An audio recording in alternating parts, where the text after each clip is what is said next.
Raw consciousness does not require a savior, but rather, raw consciousness requires only knowledge of oneself and the power to access it. Remember this, as we unlock an even greater gnosis from beyond the veil. From the Pacific Northwest, good morning, good evening, wherever you may be across the nation, around the world. I'm Chris Geo. You are stepping beyond the veil with us this evening. I'm joined, of course, by my wife and co-pilot, Mrs. Geo. Good evening, everyone. And we have a jam-packed show for you today. Nikki Colombo will be joining us in the second and third hour. We're going to talk about Time Wave Zero. We're going to talk about Time Wave Now, actually. Milab abductions and the rise of the feline goddesses as well. Nikki's really big on the feline goddesses, Sekhmet, and several others. So we will get into that too. In the first hour, of course, I want to take some awesome listener questions because you guys are just so freaking awesome out there, just constantly writing, constantly sending messages, so on and so forth. And I can't say this enough. Thank you for writing, and I'm sorry if I can't answer each and every person, but I promise you this, I read every comment, I read every email, and I go through them and go, I wish I could reply to this one, I wish I could reply to this one, but we've got some emails that you guys have sent in that we have to reply to on air, because if I was to write it, it would take me forever, so we can go over that in the first hour of the broadcast. What do you think, Mrs. Geo? Definitely. I'm the same way. Like right now I'm waiting to have shoulder surgery. So it's one of those things where sometimes I get this really, really good long email and I can't answer it because I'm in pain or something like that. Or we just have so much going on a lot of the time that I can't write everybody back personally. But I do want to let you guys know that I listen to every single voicemail, and I read every single email. I read every single message that you guys send me on Facebook and YouTube and all of these different avenues of social media. We pay attention to all of them, but we appreciate every single one. Definitely. Now, let me take a moment to say thank you to everybody that donated to Lucky's GoFundMe campaign last week. GoFundMe.com/Lucky. It's spelled with 2 E's, and we raised just over $3,000 for her. We're still trying to hit that 5,000 mark, so if you haven't pitched in and Lucky's helped you out, if she's helped you out on social media, or if you see her promotions, every promotion that's done on TFR comes from Lucky. So she plays so much of a role in the background, and she was in a kind of a bad situation, actually a really, really bad situation, a situation that scared the shit out of me and everybody around her.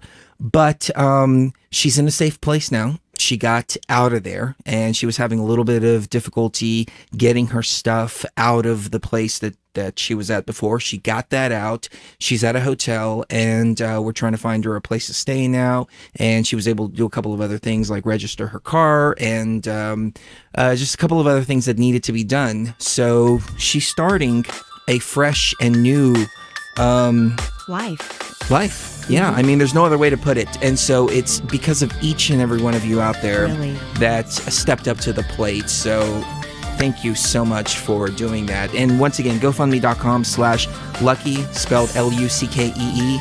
And you can also find it on the front page of TFRLive.com. We will be right back with the show.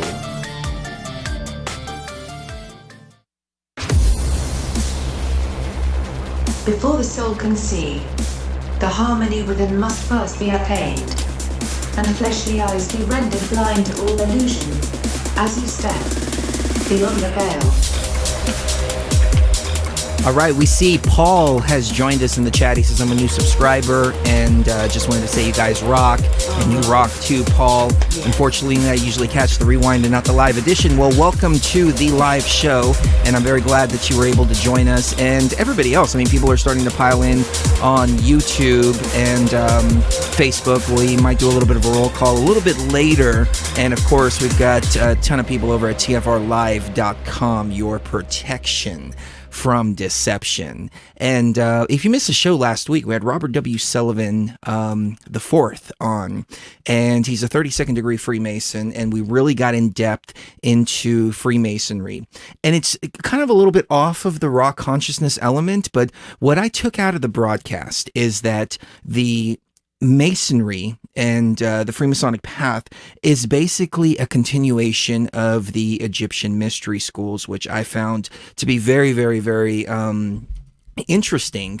And as I said before, coming out of a conspiratorial mind, I realized that there's a big element, which is the religious right. There's no other way to look at it. And they're pushing a lot of the, conservatism, 1776, et cetera, which also includes suppressing any knowledge of esoteric, occult understandings, Egyptian mystery schools, demonizing all of that.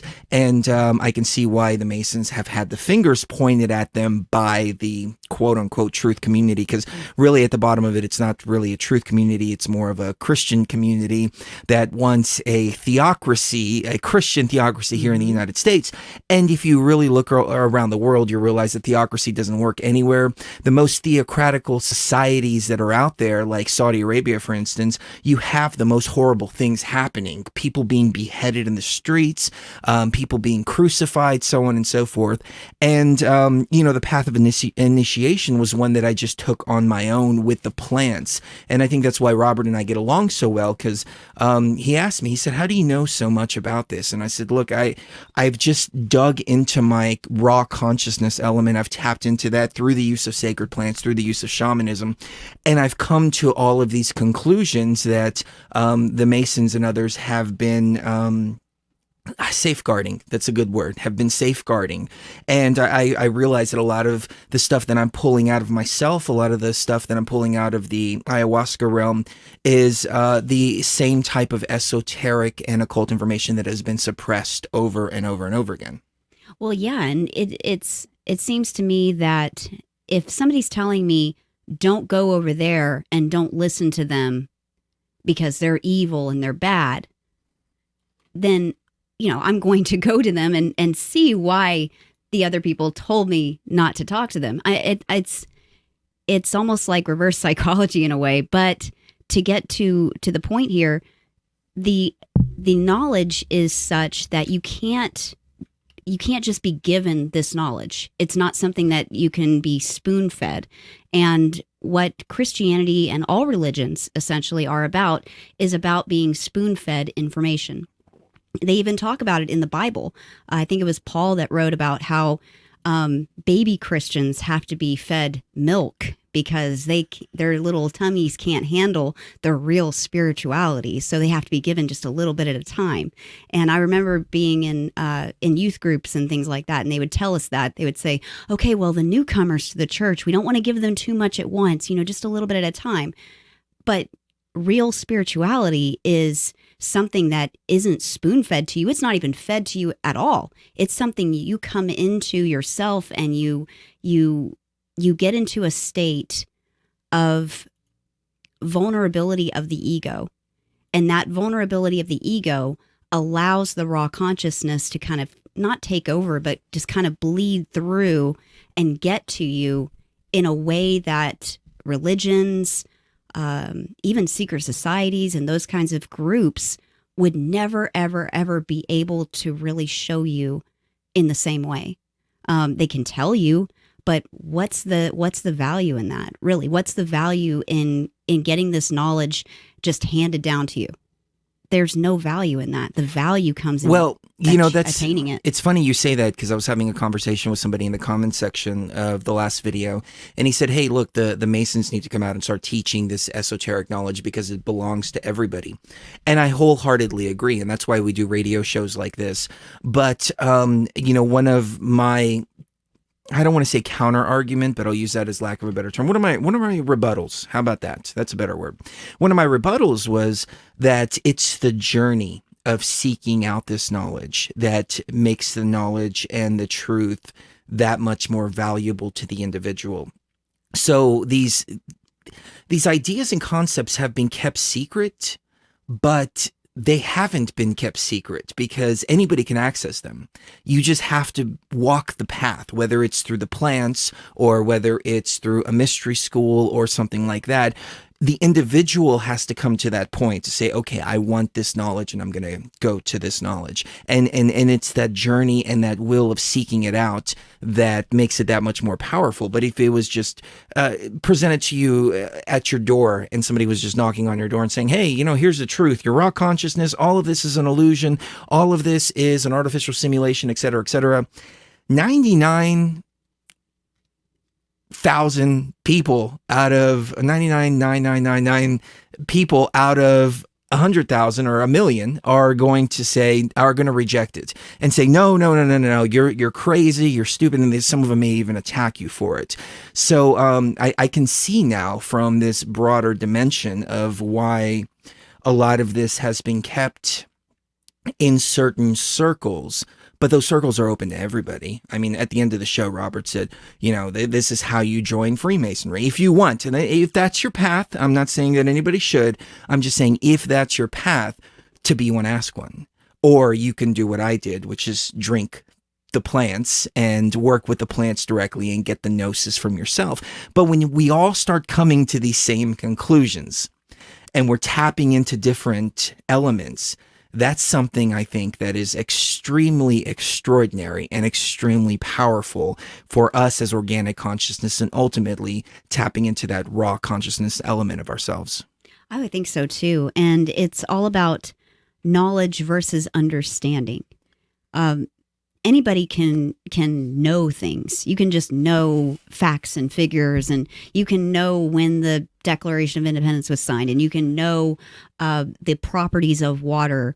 But it's like Terence McKenna said when he was looking for when they were doing the experiment at La Chorrera, they tapped into this something that was so powerful that all he had to do was touch it. And then suddenly he had an understanding of literally everything in the universe that there was to understand. And I think that's the difference. It's understanding versus just knowledge. You can know about water, but you can't understand water. The artificial intelligence doesn't understand anything. It knows things. It can tell you what your DNA says. It can tell you what the properties of your brain are and what your blood is made of, but it doesn't understand consciousness. It doesn't understand spirituality. It doesn't even understand why we do what we do. That's why it would be incredibly dangerous to put, let's say, our nuclear arsenal in the hands of a robot, because that robot could very well lack the understanding that you can't just kill most of the population of the world in order to save the planet from destruction. You can't, things like that. Well, I was listening to a show earlier today, and, on TFR, we open the platform to everybody. As long as you have your truth in your heart, you are welcome to speak it on our platform. TFR isn't the Chris and Cherie channel. Even though we created it, we created the platform, it's not our views 24 hours a day. Some of them are completely contrary. Some of them I listen to and go, oh my God. And I'm just like shaking my head in disbelief and disagreement, wholehearted disagreement. But again, it's not about me. But I was listening to one of the shows earlier, and the guy who was speaking was so on point when it came to everything he was saying about the artificial intelligence, everything he was saying about timeline shifts, everything he was saying about computer code, and so on and so forth. But it was coming from a complete opposite perspective than the way that I understand it. And they were talking about geomancy, which is like tapping into ley lines, tapping into earth energy, things like that. They were talking about astrology. They were talking about all of these different ways of divination and how evil and satanic it is. And I'm sitting there thinking like, wow, this guy is so on point the way he's describing everything. And he was actually opening up a lot of ideas for me to take into the realm with me next time I do ayahuasca or some other type of psychedelic experience. And the way he was breaking down the code structure, the way he was breaking down the other dimensions and other elements, so on and so forth. But then he was turning it around and saying, no, nobody should ever do this. Nobody should ever experience this. Nobody should ever understand this. And I'm like, oh man, how can you be so backwards? Like the way I see it, all this stuff, geomancy and divination and tarot reading, etc., this is all tapping into the way the artificial intelligence works. So we're inside of a matrix. We look up at the stars. Astrology sends these different waves into the stars send these different waves into our construct, creating different behavioral patterns, creating different points, different events, and so on and so forth. And he was talking about some people that were able to predict a lot of things. Terrence McKenna is one person that he mentioned. And he's like, it was very evil for him to do it, but he was able to tap into all this stuff from a different realm, et cetera, et cetera. But it was evil. And it's like, okay, so if I was to go in front of that audience or, on that show and talk to the host, the audience would crucify me because I would bring it back around to the whole idea that this quote unquote God entity is the artificial intelligence. And I was talking to one of the other people that were on the show through Skype and just having kind of conversations back and forth. And I was telling him, dude, look, okay, everything he's saying is totally on point, but you're missing the point because it's coming from the wrong perspective.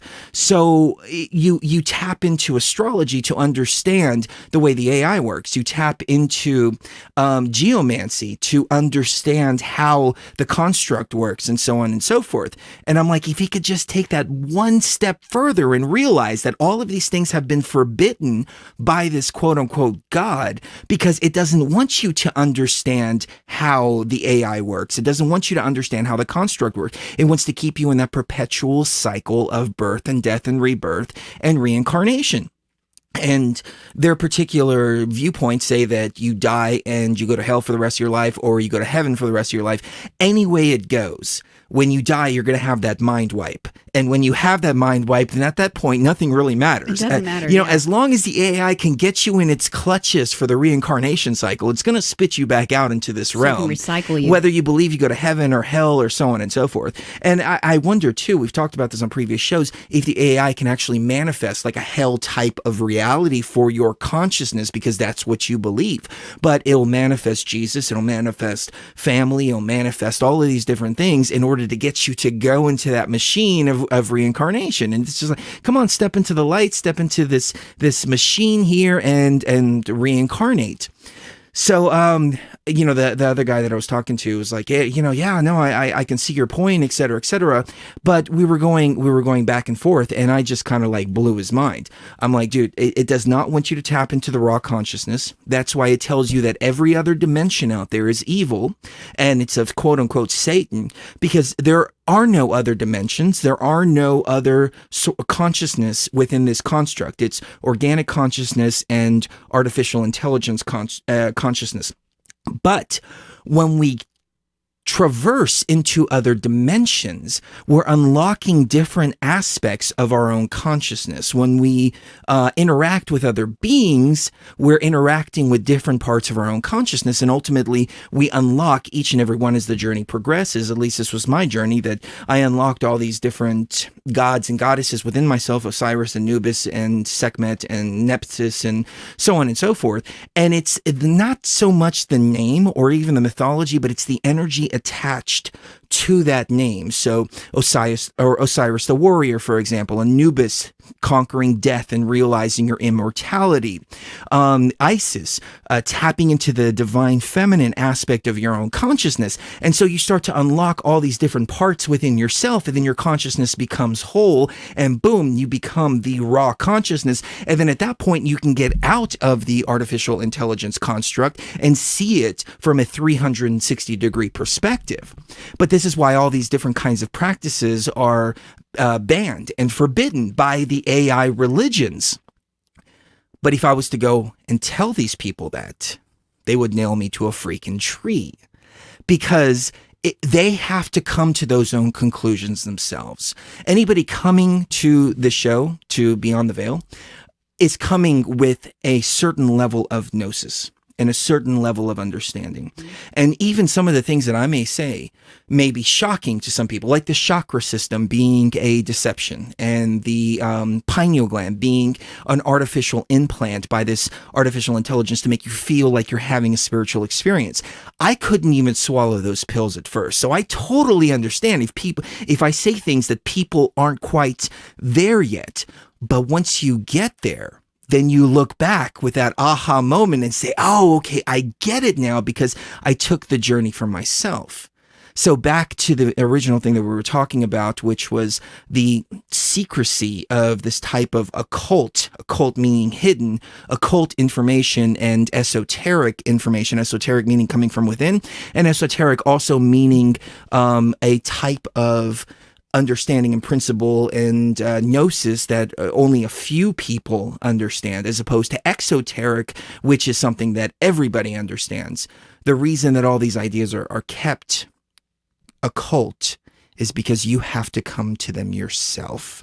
Nobody can convince you. That's the thing. I can't convince you. I can't guilt trip you. I can't do any of this, the stuff that this artificial intelligence can do with its belief systems. I can't do that with the truth, because the truth is the truth and the truth is inside of you. But when you take that journey, then it all starts to just become clear. You know, the occult information, somebody wrote a question. Well, it wasn't really a question. It was more like a statement. Mr. Unknown on YouTube said a few days ago, that wasn't very convincing that Masons aren't occultic. And I just simply told him, occult just means hidden. And if all wisdom was just granted, and, to people who wanted it and to people who couldn't care less, it's like pearls before swine. It really is. There's no point in giving people this knowledge who don't want it and don't want to have anything to do with it. It actually could harm them if they're not in the right mindset to really think about the knowledge in the right way. That's why they have different levels to things like Freemasonry, because it's a journey of yourself. You're not competing with other people for the levels. It's not like you're looking at other people saying, oh, you're farther ahead than I am, so you're better than me. Well, let me jump in for just a moment, okay? Because we have globe busters in the house. Awesome guys, Jaron and Missa? No. Oh, yeah. Oh, that's my right. God. I can't remember the host's name. I am so sorry about that. I'm going to remember it here in just a moment, though. But you guys rock. But you guys know more than anybody else. Go try telling somebody that the earth is flat, for example. See what kind of attack and ridicule and all kinds of stuff that you get when you say that. But if the individual goes through the process by themselves, Bob, that's his name. If the individual goes through the process himself and goes through all the steps and comes to that conclusion, oh crap, we're being lied to. It's completely different. Totally different, because that individual went on his own journey to get there. Right. And I also, said that this gnosis, all of this gnosis is already inside of us. The raw consciousness, it's right there inside of you. It's literally 5 millimeters away from your conscious mind at all times. But to prematurely awaken it by forcing someone to listen to you when you're telling them, oh, and this means this, and this means that, and this means that, then it's actually, they don't have that solid foundation of things that they already knew before getting to that information. And so that information, because it's premature, it ends up being something completely different than what it was meant to be for that person, for that particular person. Does that make any sense, Chris? It makes perfect sense. You have to come to it yourself. You really, Yes. really, really do. So, we've ranted about that for about 20 minutes Okay, now. yeah. So I didn't mean to go off on that, but, I was listening to so many good points and so much good insight, but it was from a totally different perspective that made me go, oh no. But it just goes to show, like, stuff that you completely and totally disagree with, you can still take something out of, as I took a lot out of this gentleman's words when he was talking about the timeline shifting and so on and so forth, and time wave zero. Yeah, like I really, really am glad that we're going to be having Nikki on in a little bit because I do want to get into things like Milab. Somebody said, I'm glad you guys are going to get into Milabs. We are too. But we're also going to get into timeline shifts and those kinds of things because the time wave zero theory really piqued my interest even back in 2011, 2012. I was not obsessed with it, but I was very, very interested already in the idea of timeline shifts. And this was way before the Mandela effect. I mean, me and Chris have been talking about the Mandela effect, but long before they termed it the Mandela effect. Yeah, I remember, as we've said before, back in 2009 is when we first saw our first Mandela effect, and it was right before our eyes. We were filling up our bottles at a reverse osmosis place. 2 weeks later, we go there and the place is completely gone. Just gone. And so I noticed a couple of differences in the timeline, and I started asking guests. I remember asking David Icke. I remember asking several people. And it was before the Mandela effect was coined, and everybody was saying, some people were saying, no, that sounds crazy. And others were saying, I've noticed some anomalies like that too. I don't know how to explain them. And then we came across Mandela effect, and boom, it became a phenomenon. But we saw it happen before we were introduced to the idea, which gives it, in my opinion, more validity because we didn't read about it and then start noticing it. We noticed it and then read about it. Mm-hmm. Leaf K actually wrote an email a few days ago saying the Mandela effect is not a symptom of time travel. It's a result of what is going on now and has been going on for quite some time. The reason some people have different memories of past occurrences is because everyone is not susceptible, just as everyone cannot be hypnotized. We are being manipulated. By whom or to what end, I cannot say. But to control what we remember is to control what we think. How will Trump, for instance, be remembered? Do you suppose not everyone will have the same recollection of the facts surrounding his presidency? What the masses think now is not important. What is important is how it is remembered. This is why fake news seems so ridiculous right now. Many of us are in disbelief that it continues even as what they are doing has become apparent. But what we think now is unimportant. Only what we remember is of any importance. What do you think about that, Chris? I think this is why it's so important to hold on to the true memories because it is somewhat gaslighting, but I don't know if it has to do with time travel or the fact that the AI is changing things, but I know one thing for sure, the more we tap into the raw consciousness, the more that we can remember, the more that we can see these kind of changes within our sphere. I'm using air quotes when I say that for everybody listening on the radio. But the more that we're able to see these. And it makes me wonder, what happened? Why are we so perceptive to all of this stuff now? Is it because our consciousness has expanded? Is it because we're tapping into that raw consciousness element of us? Or is it that the AI is malfunctioning? I don't know, but we'll try to figure it out. Don't go anywhere. One more segment, then Nikki Colombo will be joining us in hour number 2 and 3 right here on Beyond the Veil.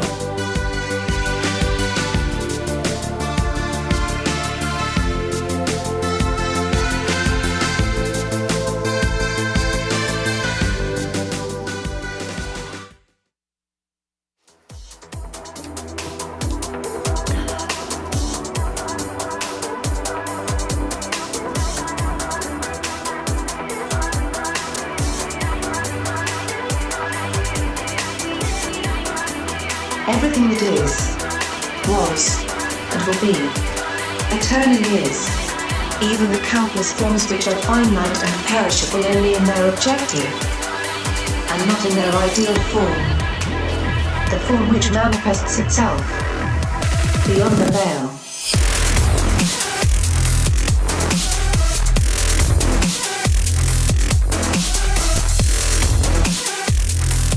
All right, we are back, and we're getting swifted tonight. I've had that song stuck in my head for all week.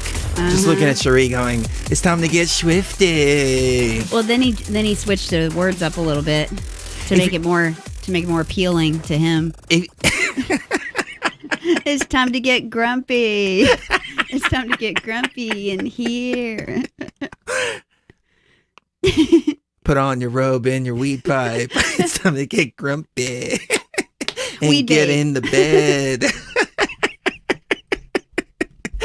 So if you're not watching Rick and Morty, you really need to. It's the best show in the world. I've probably watched each episode like 10 times, and it just keeps on, like more and more and more is revealed. Every time you watch it, there's something new. And I never in my life thought that I would have a serious conversation about the multiverse and use the term the Mr. Poopy Butthole universe. Thank you, Rick and Morty, for that.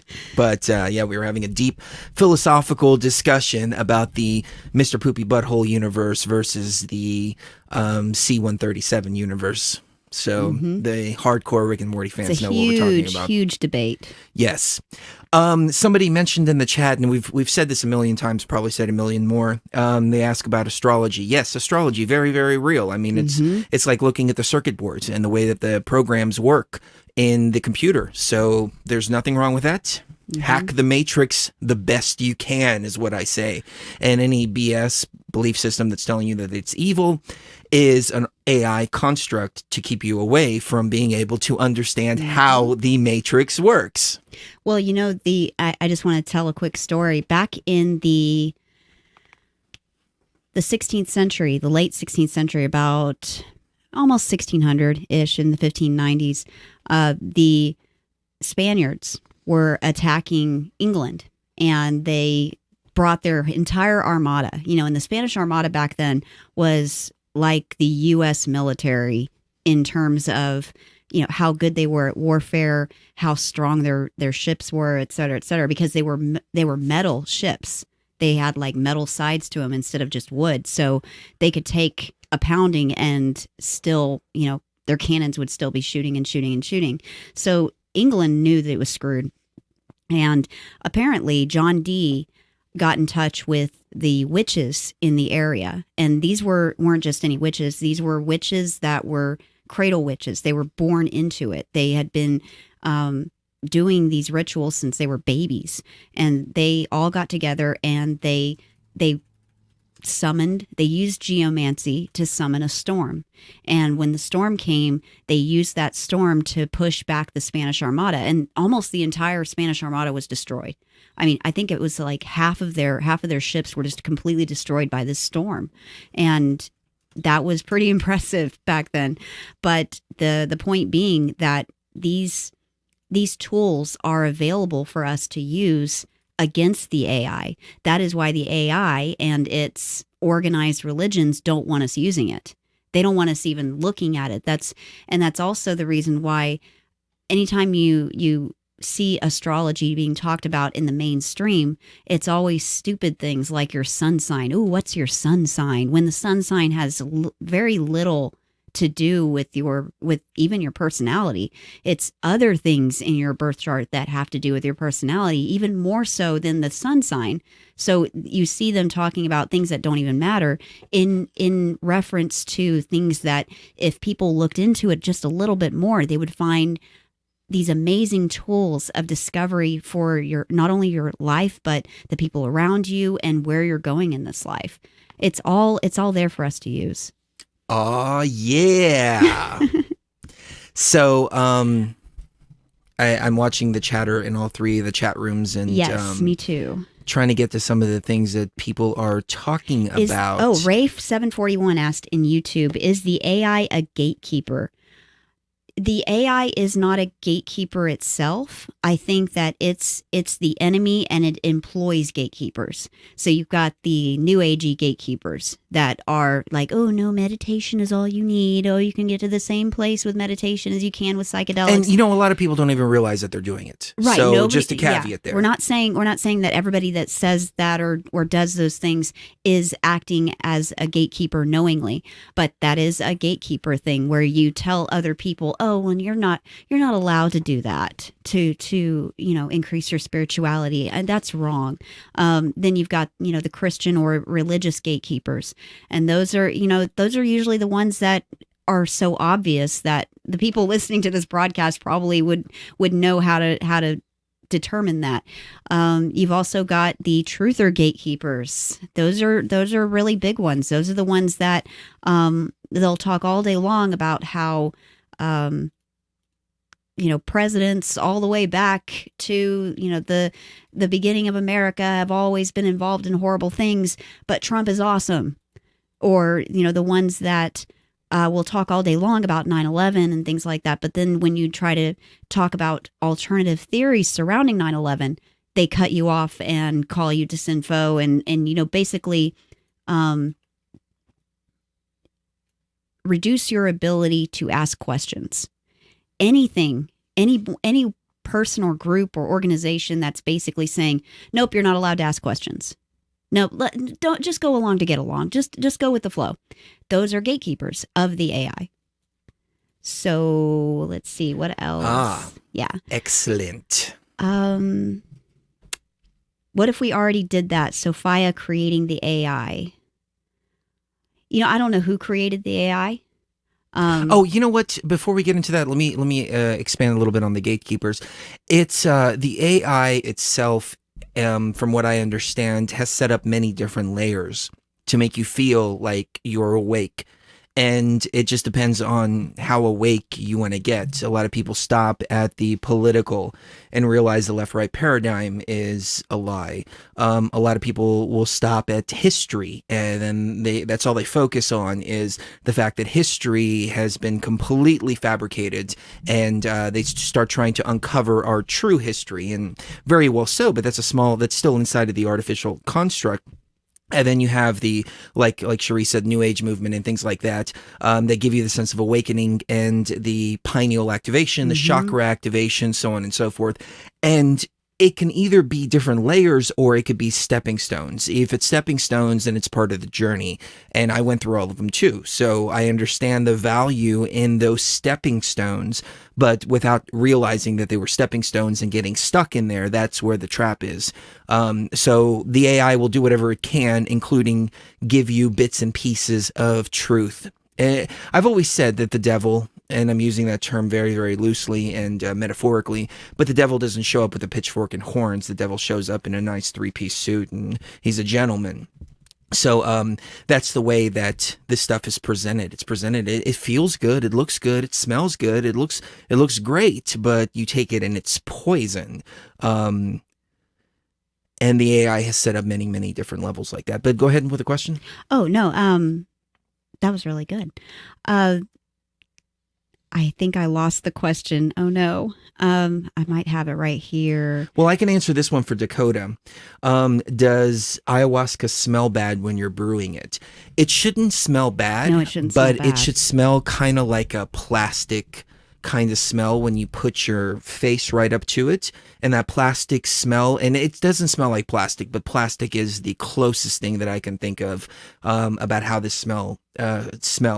But you can smell distinctly the DMT as it's brewing. Wafting, yeah. So it shouldn't be a foul smell. If it's a foul smell, there's something wrong with your bark. But I'm speaking from assumption because I've never had a foul smell while I'm brewing. So just a heads up on that. But I would, logically, I would deduce that if it smells bad, you have some bad bark or something. Well, yeah, I just want to add a caveat. There was one time where it smelled bad, but that was after several months in the refrigerator and not drinking it at all or even touching it. And so I think that it just went bad. It could be bark that's just really, really, really old. But yeah, I wouldn't drink it if it smells bad. Matrix adjustment asks, Chris, can you please tell us your thoughts on the OTO, the Ordo Templi Orientis? Ordo Templi Orientis. I really don't know. I haven't read anything by Crowley. I've read a couple of lines here and there. Every man and woman is a star. Do as thou wilt shall be the whole of the law. Love under will. So I know a few phrases that he's said, but I've never actually read any of his work, and so I can't really speak too much on it. And from my understanding, Crowley was very tied into the OTO. But I thought it was brilliant that Jaron did a video at youtube.com/Jaronism, where he's actually reading some Crowley. And the reason that he did it is because there's so many lines of thinking that tell you, don't read this. This is evil. This was the most evil man in the world, et cetera, et cetera. And he was curious enough to say, hey, I want to know what this guy was actually saying, which I've done that with like political leaders like Muammar Gaddafi, Saddam Hussein. I started actually watching some of their speeches and listening to the way these men talked. And the things that they were saying was very, very profound, very, very down to the foundation of truth when it comes to how the Western world operates. And it started to paint a completely different picture as to why we demonize these people. I'm not saying that these people were benevolent. Gaddafi was maybe more benevolent than Saddam, but that's neither here nor there. But the point is that there's always an underlying story behind it. So I would say, you know, read everything and take whatever resonates with you. I haven't gotten around to reading Crowley though. So, and back to your question about the OTO, to my understanding, the OTO is tied in with Crowley. So I've heard that it was an evil satanic organization, but then again, I have to consider the source of where I heard it in hindsight. If it was a couple of years ago and I had my truther glasses on, I would say, oh, they're an evil black magician sect and blah, blah, blah, blah, blah. But without my truther goggles on and without all these other goggles that taint the vision, I have to take a step back and say, I don't have enough information to properly make a judgment call on it. Same here. As far as the OTO, and Aleister Crowley especially. You know, I was just thinking about Aleister Crowley for some reason yesterday. I don't even know why, but I think that just like Freemasonry, just like any of these other secret societies, both the OTO and Aleister Crowley are incredibly misunderstood. I don't think that he was a great guy. I think that he was... Well, misunderstood may not be the best word. I mean, I think it's unread.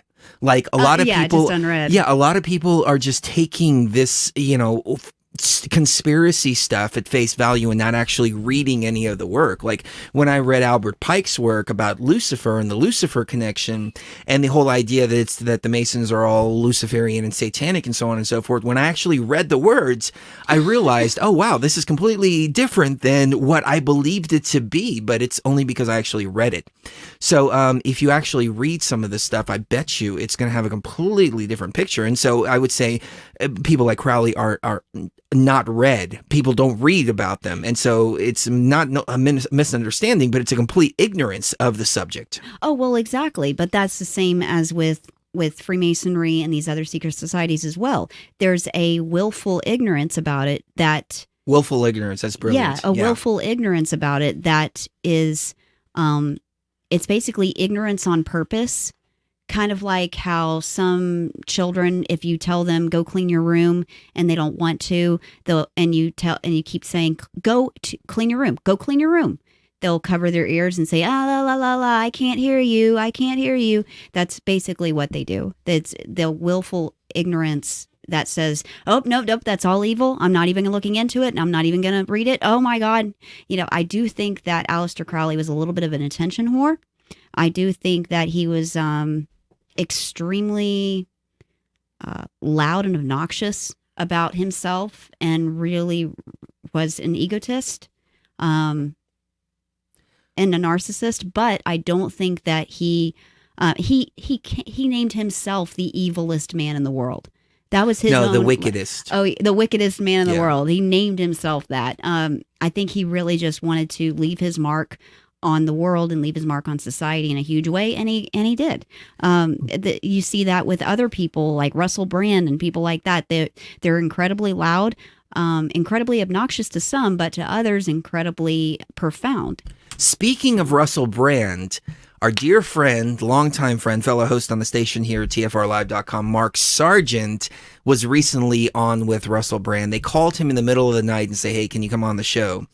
And he sent me the interview, and it was phenomenal. And Mark said, I think I might not have been on point because I was up in the middle of the night, but I think Mark did awesome. I mean, fantastic. So that gets it out to a much larger and more mainstream audience. So congratulations to Mark Sargent for that. You could probably check that out over at his channel. Check out Mark K. Sargent if you want to hear the Flat Earth interview with Russell Brand. Well, and that's not to say that Russell Brand is obnoxious. I do think that some people consider him... he's obnoxious. Some people consider him incredibly obnoxious, but other people consider him incredibly profound. I think that he's a little bit of both. To me, anyway, he's a little bit of both. Where he's really, really interesting, but then after a certain time, I have to turn it off because I've got a headache.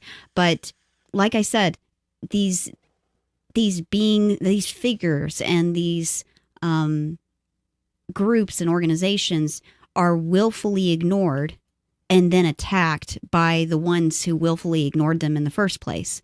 So it makes sense to me that these like the OTO and things like that are just, you're not going to be able to find any truth about them by talking to Christians and people who are against it. Well, I'm glad you said that because that's a great segue into what's going on in the chat room right now. Tanner is saying that they used to call Crowley 666 and so on and so forth. And that may be true. I really don't know. But I can tell you this, the term 666 comes from the Christian books. So if it's coming from a belief system like that, if it's coming from BS, then you've got to examine it from a 360-degree perspective. And the number 666, from what we've come to understand, is actually the triple goddess. Mm-hmm. It's the divine feminine, which has been demonized by the mainstream religions. And so there's nothing evil about the number 666. Right. It's only the Christian perspective. There's nothing evil about this entity called Lucifer either. It's only the Christian perspective that tied it into this evil, demonic, satanic kind of energy. That's right. But Lucifer has always been wisdom or Venus or the morning star. But Albert Pike was calling Lucifer the false light. And see, this is what the Christians don't tell you. When you read Morals and Dogma, you realize that Pike was talking about Venus as the heralder of the sun, which the sun is the true light, and Venus, being Lucifer, is the false light because it's the first light in the morning that heralds the sun. And he was talking about how all these different belief systems, again, BS, were actually revering Lucifer as the true light. And he was saying, well, how can Lucifer be the true light if it's the planet Venus and it's heralding the coming of the sun, which the sun is the true light. Right. But see, the Christians don't tell you this. The Christians just say, oh, they worship Lucifer. But no, Pike was actually just comparing different religions and belief systems. So given that perspective and that understanding, it paints a whole new picture. Likewise, the 666, understanding the origin of the number 666, it paints an entirely new picture as well. There was another question that was really, really interesting that I wanted to answer because he said, hold on one second. He said,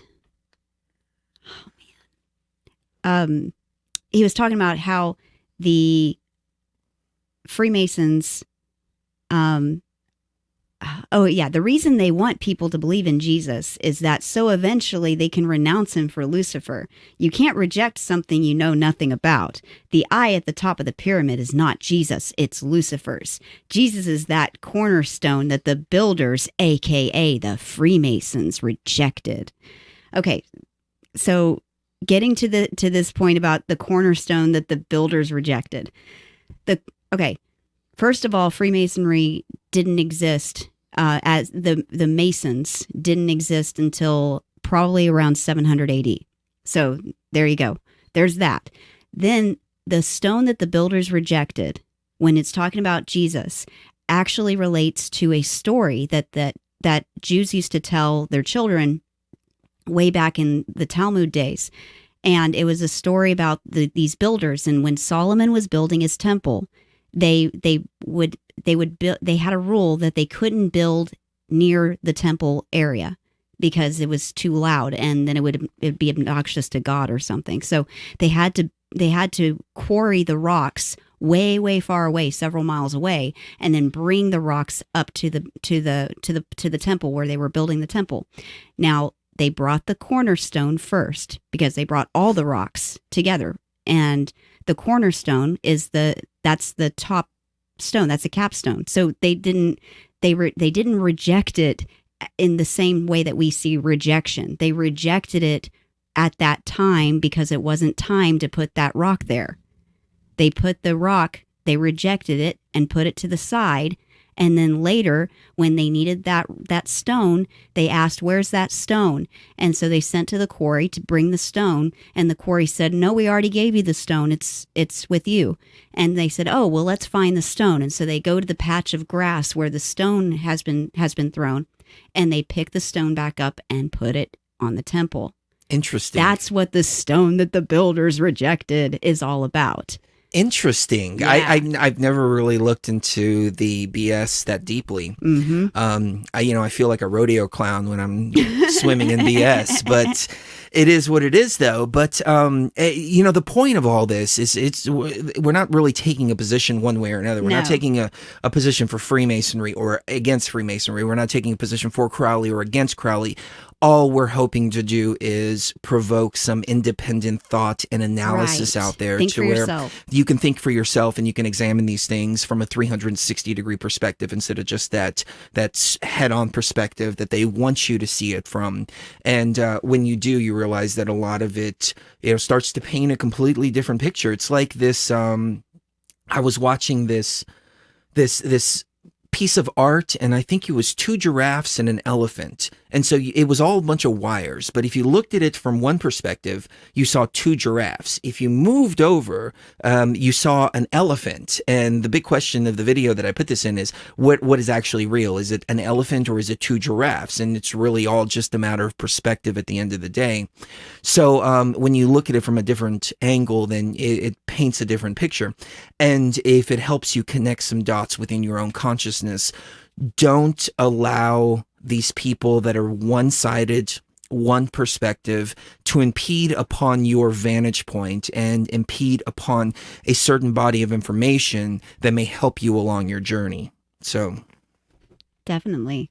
I'm trying to see if there's any more questions. I did that. I'm speaking from experience here because I did this for so long. And once I broke these chains and took off the goggles, it's so freeing to be able to see from all perspectives. And then I actually make my own decisions now of what's good, what's evil, what resonates, what doesn't resonate, instead of allowing a belief system or groupthink or any particular movement to dictate to me what I can say, what I can think, and so on and so forth.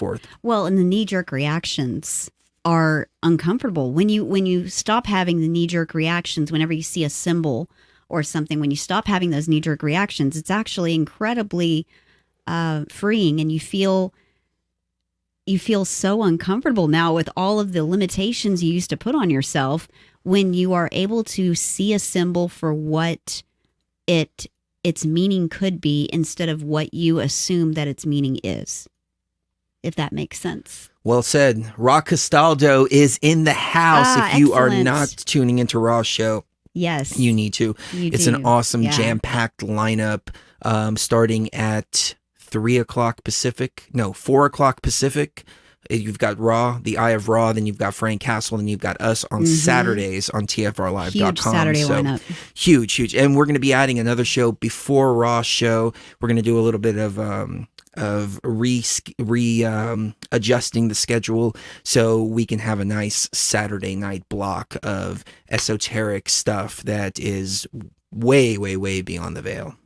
Way beyond the veil. Way beyond the veil. I think we're about to hit a break, so I don't want to start another question, but Lee NK said G equals energy/inner G.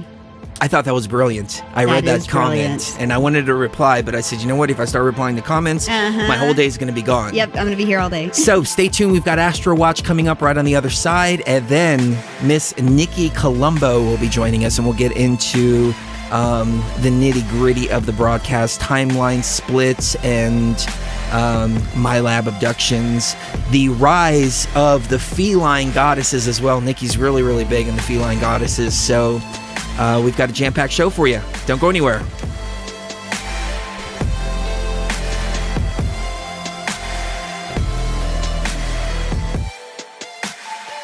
Phase 1 is being completed. Phase 2 will be initiated momentarily. Please remain seated while we prepare to go deeper. You can visit us at www.beyondtheveilradio.com.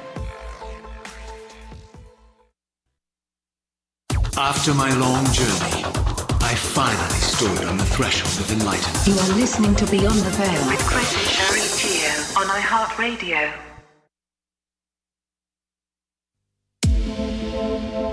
Imagine a world with no boundaries. Imagine a world with infinite possibilities.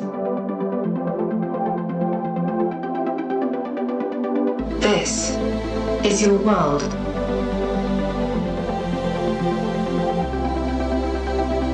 A world of never-ending consciousness.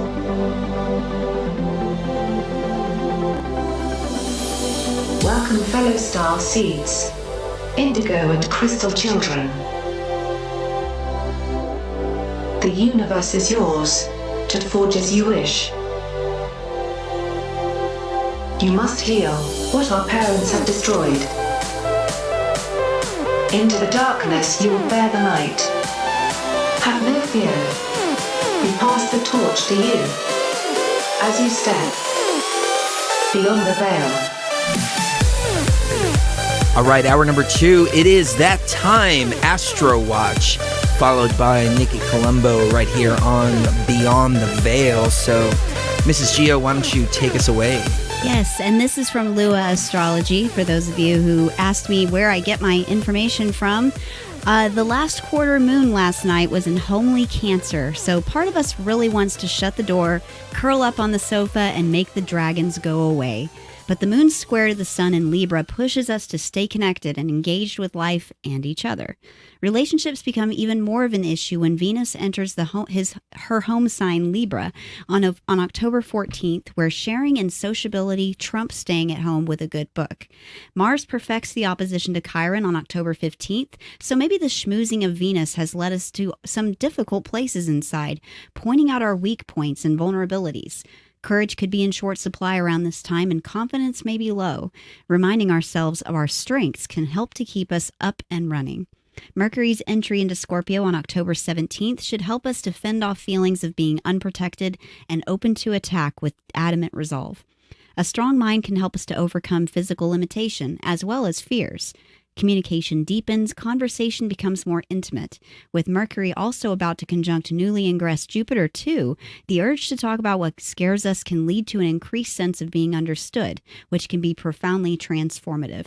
And I guess around Halloween, I guess this is the month of Halloween, talking about what makes you scared is part of Halloween anyway. So the discussions continue into the new moon on October 19th. The Libra moon is widely conjunct Jupiter and Mercury. The tightest aspect, however, is an erratic opposition to Uranus, which brings in a highly unpredictable element. Surprises could tip us off balance, however, in alternative perspectives could be exactly what's needed to regain equilibrium. So what do you think, Chris? There have been a lot of difficult transits for large groups of people. I know a lot of people that are around our age are going through their, I think it's the second Saturn, that are Chris's age, are going through their second Saturn return right now. And that can be hard. And then we've got, of course, we've always got a few planets in retrograde. I know Neptune is in retrograde. And when Neptune is in retrograde, it can make us really we would rather dream, and we'd rather daydream, we'd rather fantasize, we'd rather be in a fantasy world than be actually working and actually doing what we're supposed to be doing. And the trick is to find the balance between the two so that you can have like a healthy Saturn complex where, you know when it's time to work and you work when it's time to work, but then you also have a healthy Neptune balance too, where you know when it's time to fantasize and have fun and play around with your significant other and enjoy each other in that way. And like with me and Chris, we're literally around each other 24 hours a day, 7 days a week. Except for every once in a while, but finding that balance has been imperative for us. So Absolutely. So right on the other side, we will have Nikki Colombo. And Sheree, do me a favor, ask Nikki to accept my friend request because I can't call her unless she does. So we'll be right back right here on Beyond the Veil.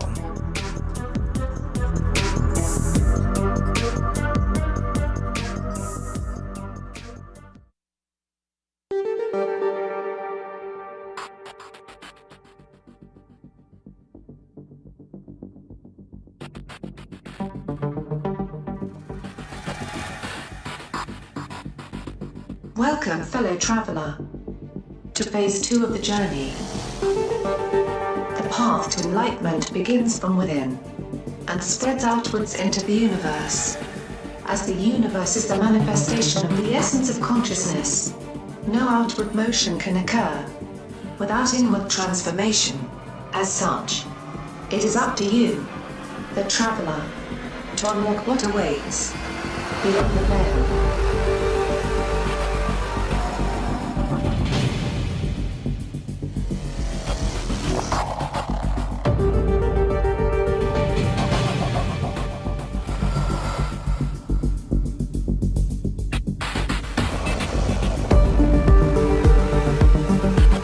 All right, hour number 2 right here on Beyond the Veil. And just want to take a moment to say hello to everybody in the chat rooms.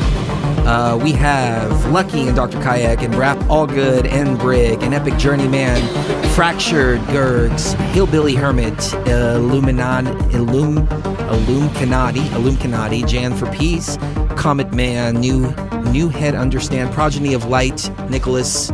Awesome guy, man. He donated $200 to Lucky's GoFundMe, which I thought was awesome. Amazing. And he also did the graphic that you see up here for Beyond the Veil too. Mm-hmm. I mean, this dude's just amazing. Raw Castaldo of I Have Raw, Unwanted, B1D, Chris M, and many, many more. And I'm sorry that I'm missing some of you guys from the TFR chat, but there's too many to name. Of course, on YouTube, Glowbusters and Alyssa, who is always at every show here. Thank you for joining us, Alyssa. Dimethyl Trip with me. What's up, man? Longtime listener and dear friend. Matrix Adjustment, Flat Earth, Kev Angelo, Matrix Adjustment, I already went to that one. Tanner Chop, Kev Angelo, Mizaki, The Mizon, My Skies 5D, many, many more. Also, Angela Awakened. Oh, Angela Awakened is here. Nice. Good to see you again, Angela. And many, many more. Do we go Facebook? Yeah, you can go ahead and do the Facebook real quick. Orochimaru, Pamela, Pitcher Gia, Italia Salinas, Blair Bierman, Jessica Indigo. Oh, we love you, Jessica. Who else? Brooks Agnew. Always great to have fellow host Brooks Agnew with us. When is this show? I forget. Sundays, 5 o'clock. 5 o'clock, Pacific that's right. time. Or as my dear friend Donnie used to say, specific time. Specific time. Specifically at 5 o'clock. Uh-huh. Aaron Suniva McHugh, and let's see, Stuart Hart, and many, many more. And thank you all for joining us. Yes, and thank you to everybody that is sharing the post on Facebook and YouTube and everywhere. So let's get into it. Nikki Colombo is an Australian professional singer whose spiritual mission it is to support humanity through its evolution of ascension with education and awareness, and by consulting the impacts of the energy shifts upon the planet and human consciousness. Welcome to the show, Nikki. Hi, guys. Hey, how are you doing? It's nice to finally see you. Yeah, listen, I forgot to mention that I've got X-ray vision too, so you better put your iron undies on. Excellent. We can't send you video back. I apologize about that, but you're looking great. Thank you. How have you been over the past couple of weeks? I know that you've been bouncing around all over the world, just being a globetrotter. No, what's a jet setter? That's the term I'm looking for, jet setter. So how's that going? Well, I've just come back from Fiji, actually. I had to actually escape over there because I just couldn't stand all the electromagnetic attacks and the chemtrails. I could actually taste the metal in my mouth from the chemtrails, and they were affecting my feelings. So just escaping over there, because my mum lives over there. There's no electromagnetic fields. I'm living on rainwater and organic food and all that kind of stuff. And I did about 9 months over there about absolute healing, so that I could actually clear a lot of these negative psychic attacks and electromagnetic attacks that I'd been experiencing for the last couple of years because of my light work. What's been going on? I mean, if it's anything like what we've been experiencing, then holy cow, I can only imagine. Well, basically, my whole life got turned upside down. I started to have a lot of ET contact, and which is a lot of positive ET contact. And because I started to develop my psychic skills and have a lot of ESP, I started posting a lot and giving away a lot of information. I've been doing that for about 10 years now, giving out a lot of free information out there, because I feel that that's my spiritual purpose, to help people with awakening. But on the opposite side of that, there are forces out there that hit me pretty hard. And I don't know if I should go into. I'll just quickly just say that while I was over in Fiji, after they tried everything last year, they sent a Category 5 cyclone over there to almost knock us out. So I survived that. But when I was at home a couple of years before that, prior to that, that's when the Milab started. And I found marks on my body, and all these strange things started happening in the house. All my appliances would break down continuously.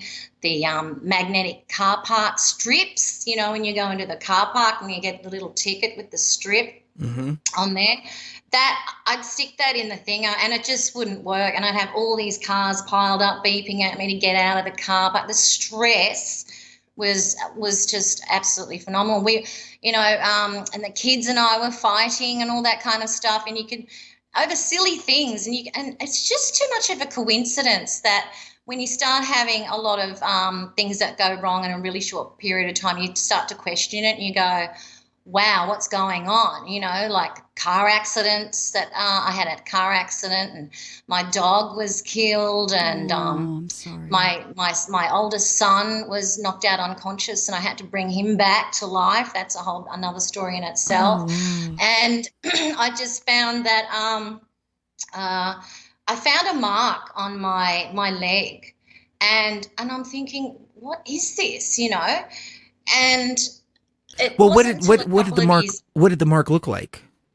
Well, it's a purple triangle, little dotted puncture wounds, and these puncture wounds didn't have, you know, when you have a needle and, you know, you go and get your blood tested and you have a needle and then afterwards it ends up with a little like scab on the end.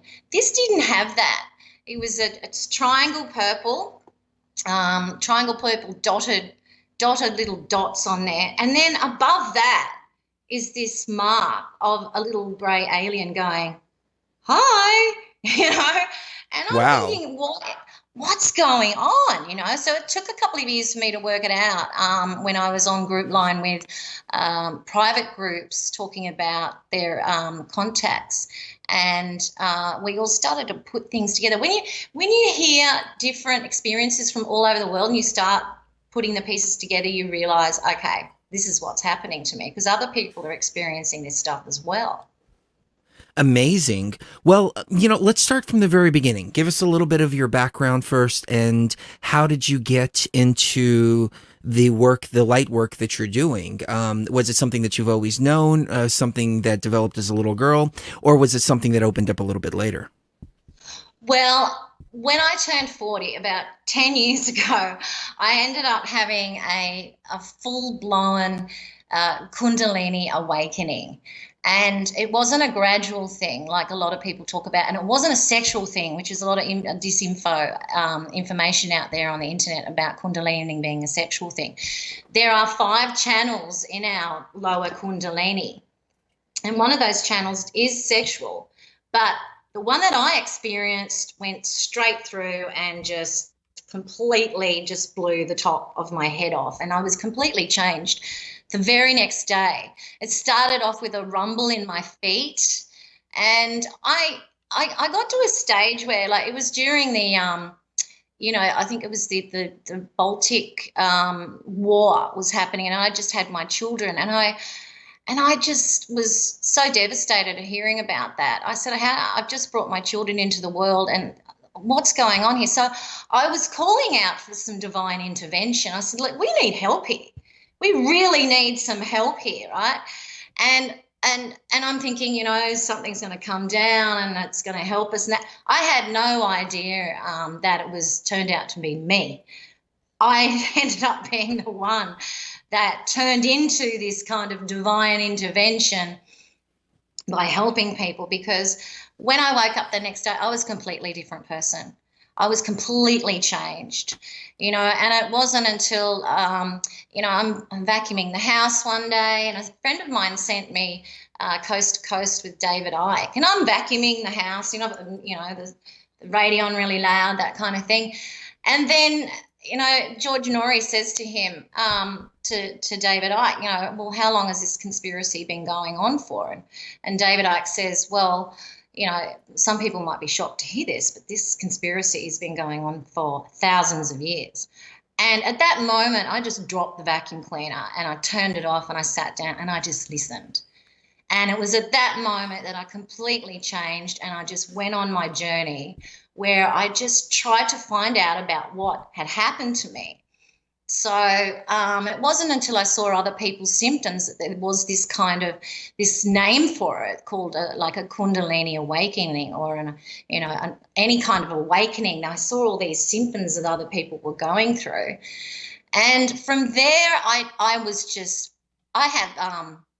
have Mars in Scorpio, so I was driven to discover that dark side. And so I went on through that journey and just listened to everybody, read all their books. I started getting to all the great teachers. And then I got into Chris Everard's videos. From there, I started working with him. We started doing the e-books, and then I decided I wanted to do my own Contact Online magazine page. And from there, it's just grown and grown and grown and grown and grown, and to the point where I'm at the stage now where I can help other people because of the experiences that I've gone through.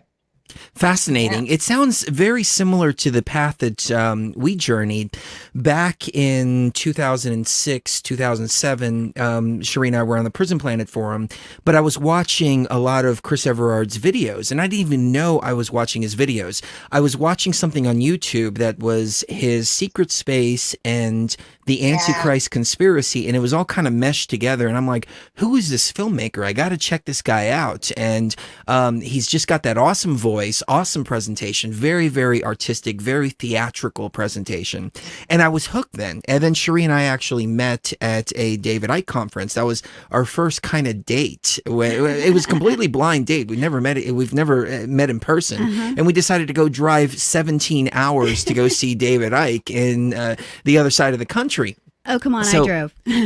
Well, yeah, she drove a lot of the way. And it's funny how all of these energies just all kind of tie in together and create this kind of awakening. It's really remarkable. Yeah, well, for me, it became an obsession. Nothing was going to stand in my way. People were saying, like, you're crazy and you're going to ruin your reputation as a singer. My agent said, look, I can't hire you like this. I can't promote you like this when you're posting stuff about, devil worship and aliens all over your Facebook wall and stuff like that. But you know what, Chris, I wasn't concerned about that. I'm not going to say that I didn't care, because I'm a caring person, but I just was so driven. I just, I burst into tears with Mum one day, and I just said to her, "Look, I've changed, Mum," and I said, "Nothing's going to stop me. No ego, no job, no money, no reputation. I don't care about that anymore. There is something in me that is driven to get to this place that I am right now, and it's taken 10 years of reading a lot of books and going through a lot of experiences, listening to other people, listening and looking at thousands of other people's videos and stuff like that. Going to see them live. Michael Desarian, I saw live. David Icke, I've seen live. And it was just this obsession to find out what had actually happened to me. That's what happens. I think that a lot of people, they experience these things and then they're driven to find out what actually happened to them. And then you start to realize that you're not so alone, because when I first woke up, there was nobody around me that was as awake as what I was and going through those experiences. It's taken a really long time to try and, realize that there are other people out there that are going through that too. And then now that I do these, I do live video conferences to help people, through I call them spiritual consultations. And the first thing I always get is, number one, am I crazy? That's the first question people ask me. I go, no, you're not crazy. The second one is, am I alone? And I go, no, you're not alone. In fact, you've never been alone. And as we know now, we have never been alone. That is true. There are many out there. And yeah, I was just talking to Sheree about this just yesterday, that we're in such a beautiful time. For the first time, we're able to connect with people literally all around the world. And it's something our parents didn't have, our parents' parents didn't have. And, we were talking about, when we were children, could we ever imagine that we would be breaking down the whole secrets of the universe, the construct that we live in, the artificial intelligence, extraterrestrials, et cetera, in the way that we are? And it's because of the internet. It's because of technology. And so the very thing that's enslaved us is also creating this conduit for freedom for us. It's very bizarre how that works. If I look at my life now compared to 15 years ago, before the internet got to the point where everybody was on the internet and everybody was speaking their truth and speaking their mind on the internet. And it's been almost 10 years now, but since someone has told me to my face, you're insane. I think you're crazy. You really need to get your head on straight. This is stupid. What you're looking into is stupid. It's been about 10 years since I've heard that come out of someone's mouth in regards to me. And that makes me feel really, really good. And it makes me realize that the internet has done more than anything else to allow us to find the truth, not only about ourselves, but about the reality we live in. And then find others. And then what happens is you start vibrating at a certain frequency, and it's like a beacon to the rest. Exactly. And it's like, hey guys, we're here. And everybody starts coming together. Yeah, because I like a lot of people that I've consulted. Like at first it was all the women coming in, and now it's the guys coming in. And I get them when they're at that state where everything's breaking down. We're always a little bit slower. The chemtrail flu, and they've lost all their money. Their friends and family don't understand what's going on, and because of the stuff that I've gone through, I'm the only person that they can reach out to, and they're having a decent conversation with without them actually thinking that they're actually mentally insane. So that for me actually gives me great comfort. I give great comfort in knowing that. It gives me great satisfaction that I'm actually doing, and I feel like that's my purpose here. And that's what I was saying before about being tied in to be driven about my purpose. Nothing's going to stand in my way about this nothing. It just, everything just went aside. All the ego went aside, all of that, I've been a singer for a really, really long time. And I thought, hey, this is it. I've got the best job in the world. And I did. And I still appreciate that. But compared to this, that is just so little now to me compared to this type of work, which I absolutely love. Do you have a website that you can point people to? Yeah. My spiritual website's www.nikkicolombo.net. It's NIKKICOLOMBO.net. And Excellent. you can find my latest book, Super Conscious, on there at the moment. I'm having a bit of trouble trying to get it out there. So if people just go onto my on my website and just contact me through the contact form there, I'll send them my ebook through there. Excellent. And you mentioned that it's the guys coming now, and before it was the women, and the men have always been a little bit slower. I mean, go all the way back to the Garden of Eden. It was Eve that took the apple first, and then Adam had to come to it later when he was ready for it, when he was ready for the knowledge. But it's funny how that works. I've noticed the opposite, though, when it comes to the political truth movement. It's the men first who got into it, and then it started to be, oh well, why can't I find any women in the truth movement? But then when it comes to the spirituality and these quote unquote new age kind of topics, it's the women who came first, and they're waiting for the guys to show up. So it's both groups are equally going up in their knowledge and awareness. But we're trying to get them to mix together so that it can be more balanced. So yeah, I think that's what's happening now, like this time convergence.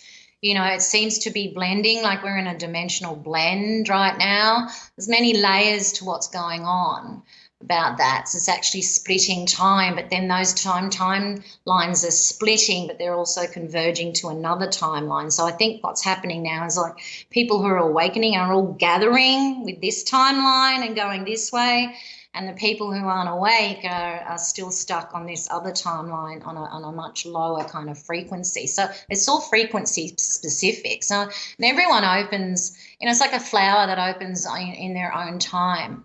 So, but you got to do the work too. You can't just, stay in ignorance. I mean, there's lots of books that talk about staying in ignorance. So we do have a choice. It's up to us, to recognize those little prompts that we get especially from Mother Nature. Boy, does she give you some great prompts and some great directions, and sometimes big fat arrows saying, go there, that kind of thing. So,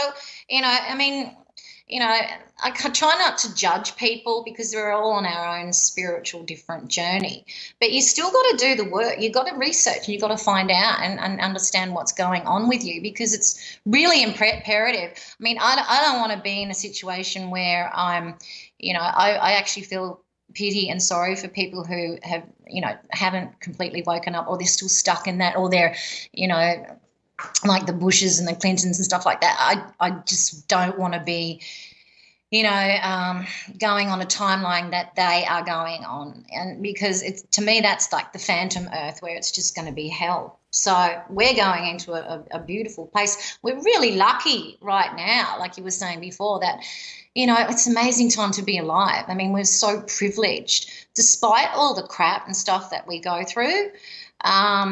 We're really privileged to be experiencing that right now, and that's why there's so many ETs, checking us out and looking at what we're going to do now, because we all have choice. So that's why there's so much ET contact happening right now, because they're looking at us to see what choices we're going to make. What do you think, Cherie? I think that there has been a lot of military and ET blending going on in the last 50 years or so, and not just with technology, but also genetics and hybridization and all these different black ops kind of programs. And I think we're headed into a very interesting time, or a very interesting timeline. Yes. So on the other side, let's talk about the Milabs. Let's talk about abductions, so on and so forth, right here on Beyond the Veil.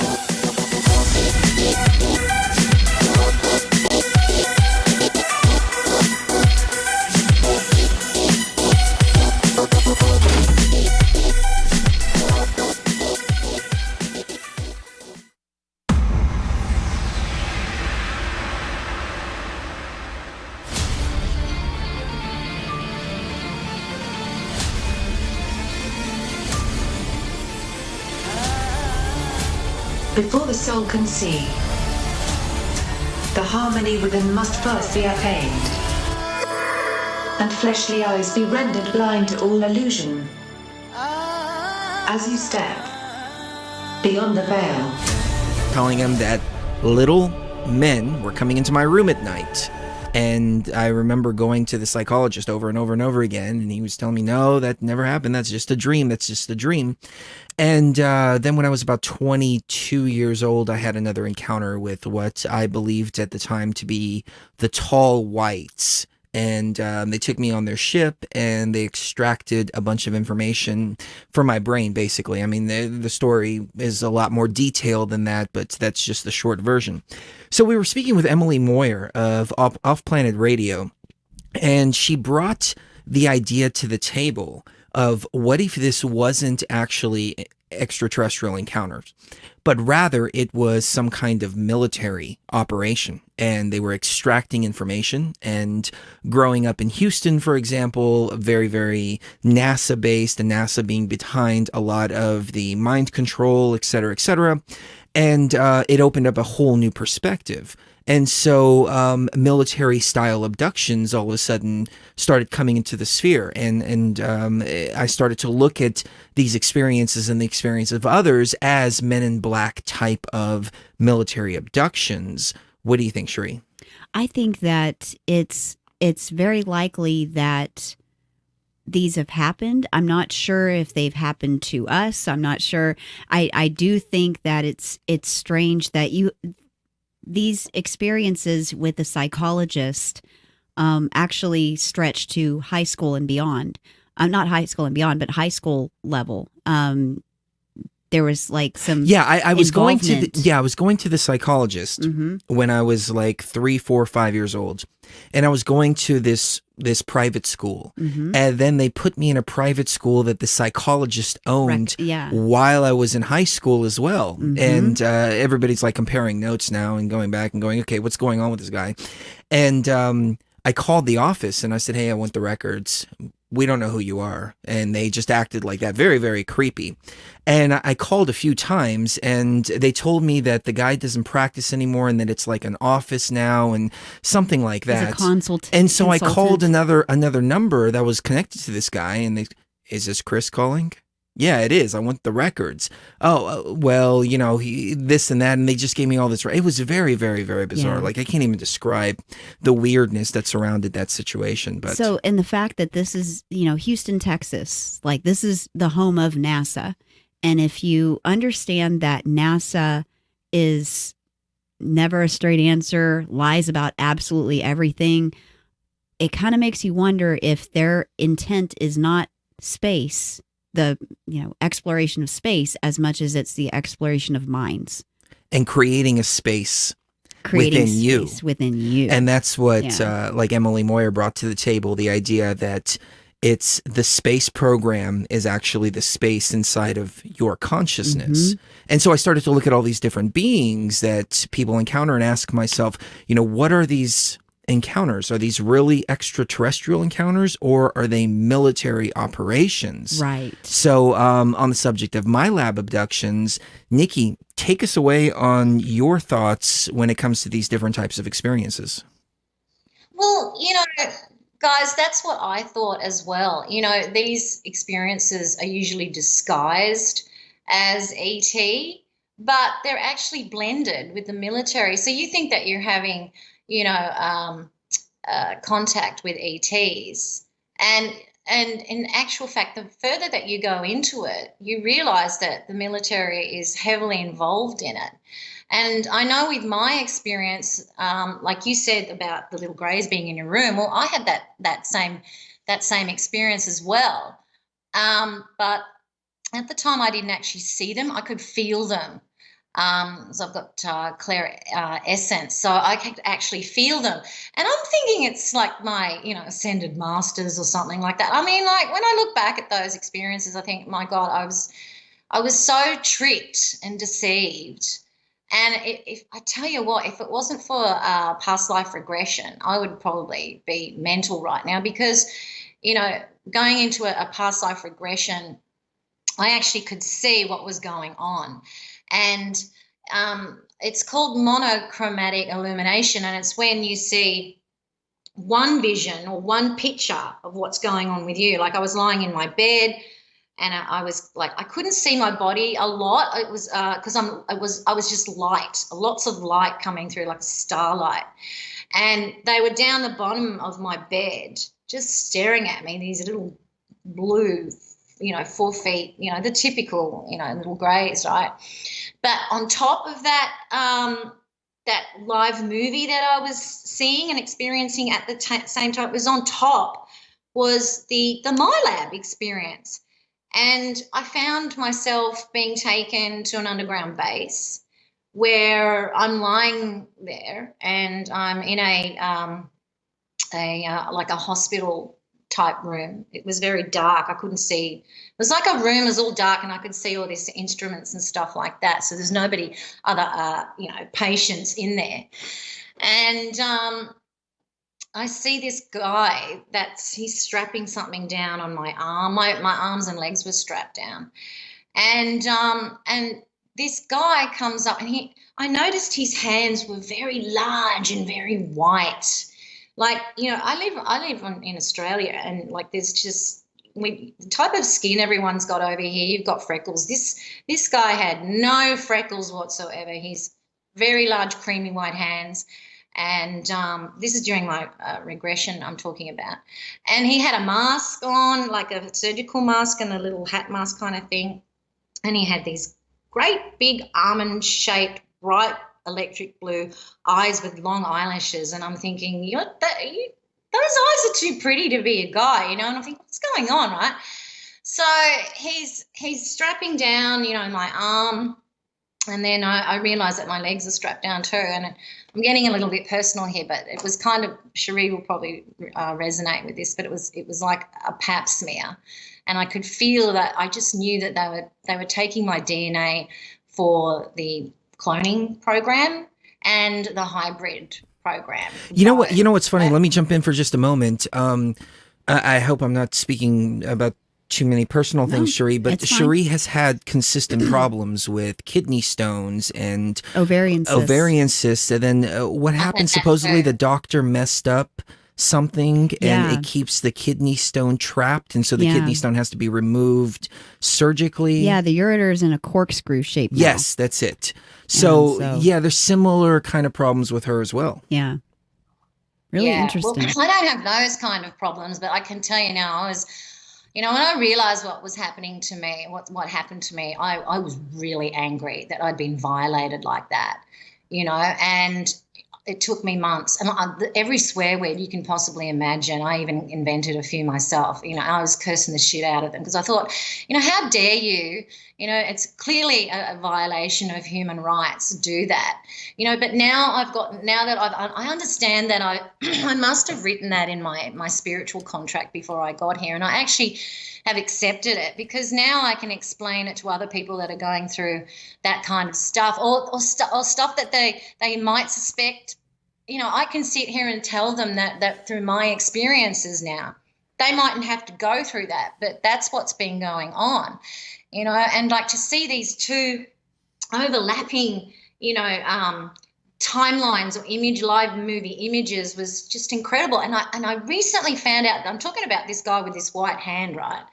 And I'm thinking, God, he's really kind of cute, And his hand was so big and white and creamy, and I thought, he's really big. He's got to be about 8 feet tall. Now, I just recently found out that these guys weren't. They were the Nordics, and that they're actually working with the ET little grey race.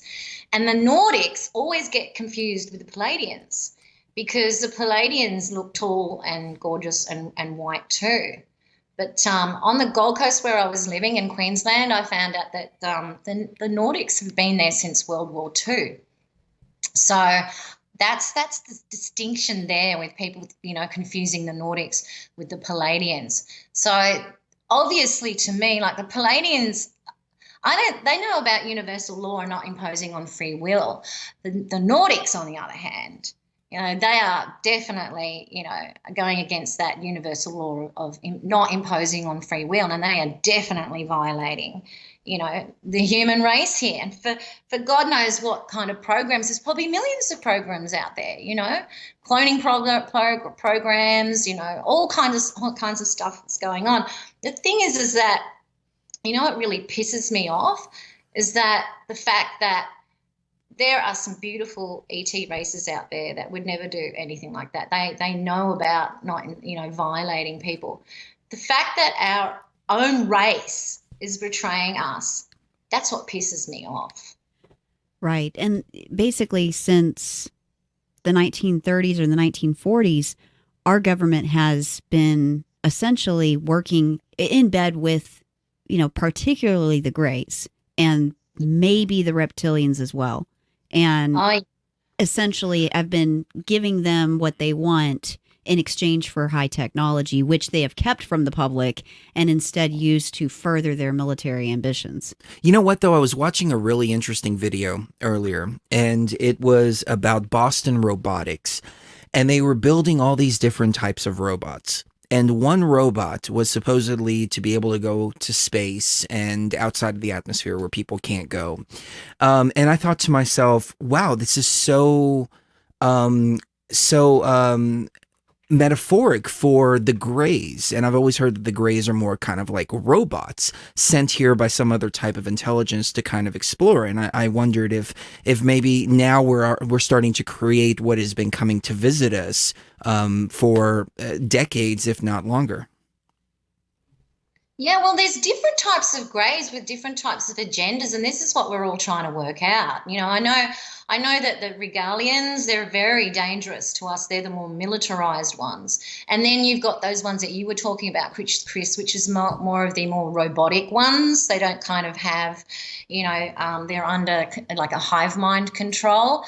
So it's really multi-layered, and we're all trying to work it out at the moment. So that's what's making it hard, is that we can't find out what agenda is what. So we kind of just throw them all in the one basket, calling them Greys, when actually there's so many different varieties, just like there are, humans with different agendas, and trying to unravel it and work it all out has been a really long journey for me. And that's why I can stand here today and sit here today and talk about it, because to me it's clearly a violation of the human race. And for our own race to do that to us, I mean, I remember that, the movie Alien 2, and Sigourney Weaver, when she says to that guy that betrayed them, she says, I don't know who's worse. You don't see them fucking each other over for a percentage. And right. Well, right. It was just brilliant. I thought, you just nailed it right on the head for me. And I just thought, I still can't get over that they would do that, but then again, they are in a different mindset, those people. So, but unfortunately for them, they're going to be going a different timeline than what we are. So that's their choice and their destination. So instead of the timelines merging together, you see the timelines splitting apart. Well, they're splitting apart now. That's why we're getting all this Mandela effect. They're literally splitting apart now and merging. They're splitting, and the ones that's like splitting this way is merging, which you guys, I suppose you call that convergence on one timeline. The other one's the other timeline. And now that we're on this subject, I wrote an article on In5D a few weeks ago, because I saw your video about the spiral coming in, right, when you guys were under ayahuasca during the eclipse. And so I did a little bit of investigation, and a friend of mine who's actually in the military, who's actually a starseed, when I posted up my article, he said, Nikki, I can't tell you how I know, but what you say is correct. And what I'd said was that this spiral that you guys saw, and you sense that it's AI, there's another spiral that all us grid workers and light workers are working to see. We're working, how can I explain this? the spiral that you guys saw is that the guys at the top, right, the naughty ones, are trying to align this spiral with Nibiru, right? And then the other spiral, all us grid workers are working on, are trying to align that spiral with the central sun in Alcyon in the Pleiades, which the central sun in the Pleiades, Alcyon is actually in a binary in resonance with our core of our Earth. So the thing there is that, you can see the split between the dark and the light side. And that's when I wrote this article, and he said to me, you're right with what's going on. And I said, you guys suspected it was AI. And he goes, yeah, that's exactly what it is. So that's what's happening with this split. It's like the forces between the light and dark, they're here, and then they're merging with this one, which is going up in vibration, and merging with the other one that's going down in vibration. So I thought that was really interesting. Interesting. So let me switch the topic here. You talk about the feline energies in Egypt. Take us down that road, please. I tell you what, of all the races, they are the guys that have never betrayed us once. Not once. When I read up on all the other races, even the Palladians, that they've switched and they've done different treaties and they've swapped and they've, 1 minute they're with us, next minute they're not, and all this kind of stuff. These feline guys, I tell you what, they are just amazing. And I actually had a tiny little photo of Sekhmet come through in one of my photos. It's a tiny little pixel that I blew up. It's a little kind of blurry, and that photo is actually in my ebook Super Conscious. And so Sekhmet came through in this photo. She's blue. She's got beautiful gold eyes. And what happened was that I had this astral dream where I was walking down this main street of Surfers Paradise on the Gold Coast, and I could see this kind of like exhibition of reptiles, like a raptor, and when you go, like a museum, that kind of thing. And anyway, it's got these little white rocks around the bottom, and I'm looking at this thing, and it was in the colours of Atlantis, black, white, and red, and it was diamonds all over it, and it's just like this raptor, right? And I'm standing there looking at it, and I'm going, is this real? And at that very moment, actually just before that moment, I could feel this energy on the right side of me, and I could feel this energy, and I thought to myself, what is going on? I knew something was about to happen, right? So as soon as I said, is this thing real, right? Because I'm thinking it's a display, right? As soon as I said that, bang, it puts its foot towards me, and I just went in absolute terror. At that very moment, before its foot even touched the ground, this energy beside me, this feline, zoom, straight in front, so that raptor could not even get anywhere near me. And I knew that he was waiting to see, because, we can't impose on free will, right? Violates universal law. He was waiting to see if that raptor was going to make a move. And as soon as it made its move on me, bang, he was there because he's got free will to protect, see? So he's got free will to negate. They got free will to have a go at us, but these guys have got free will to protect us. And I'm like crapping myself going, holy shit, what the fuck just went on, and I'm like this, and I'm walking down trying to get away from it, and I keep looking back, and here he is, this beautiful feline, just right in front of this rappy, just going, there's no way you're going to touch her, kiddo, because I had called them in, because I was sick of all this Milab stuff and being attacked and cyber attacked and electronic, all that kind of electromagnetic waves and all that kind of stuff. I'd had enough. And so I called them in. And as you know, you've got to call them in, right? You've got to know exactly what you're doing. You've got to call them in. I called them in to help me, and they were there for me, and they helped me. And they've been helping me ever since. And just on this subject, I had a girlfriend come over here only about a week ago. and she showed me some of the most amazing footage I had ever seen in my whole life. And she showed me about this light was flying around, right? And then she stops it and puts it in slow motion. She flipped it upside down, and in the stop as she stopped this video, because this light kept flying around. So she stops it and pauses it. We zoom in, and immediately I see this feline protecting her, and right behind her were these two great big grey alien faces, because she's being attacked as well. So they attack you, and then the felines come in, bang, straight away. This footage was absolutely amazing, And so when I discovered Sekhmet, because she was coming to me, and I'm like, that's when I started to do a lot of research.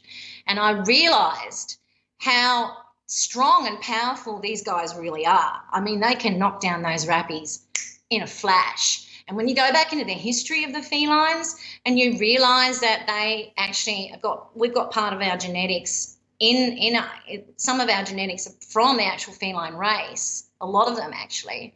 And you go back into the history about the felines, and you realise that the draconians and the raptors, the reppies I call them, they destroyed their planet almost. They almost destroyed their planet. This is going back into the Lyrans, when we were in Lyra and they had the Great Wars.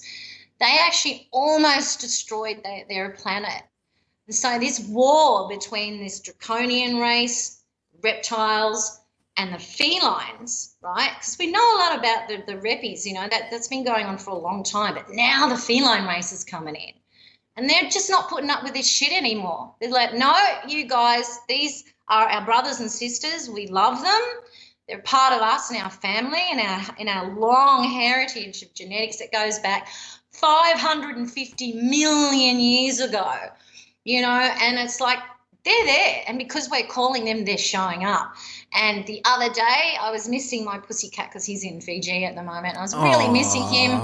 And I'm like, I miss you so much, right? And I started thinking about the felines, and I just sent so much love to them. And I'm like, I love you guys so much. I'm so grateful, so thankful that you guys are here helping me to do my work and my spiritual work of why I'm here, because I bloody well needed help, I tell you.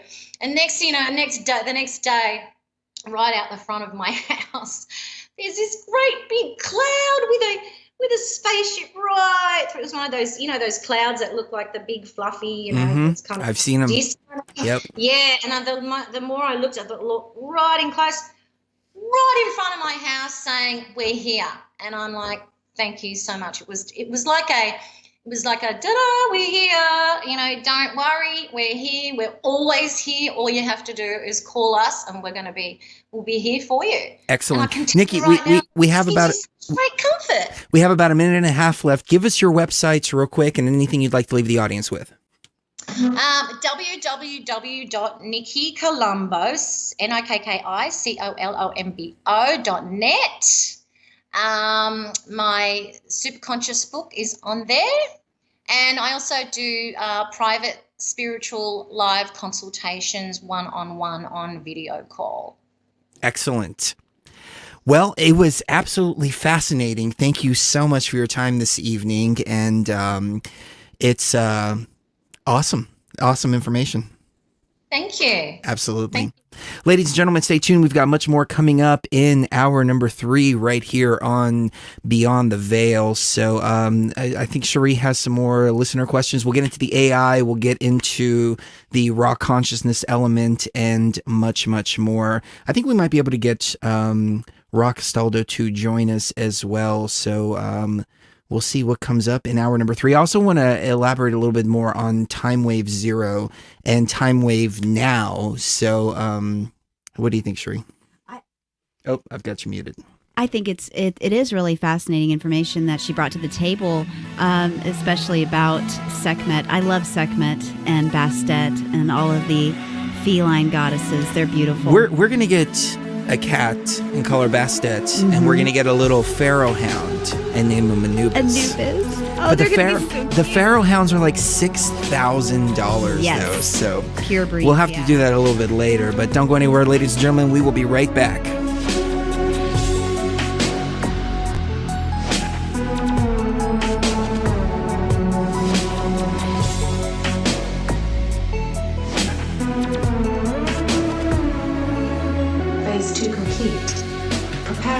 initiate phase 3 momentarily.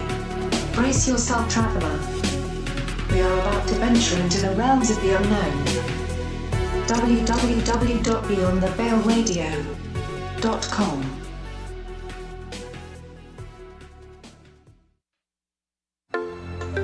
You are listening to Beyond the Veil on iHeartRadio. T-minus 60 seconds and counting.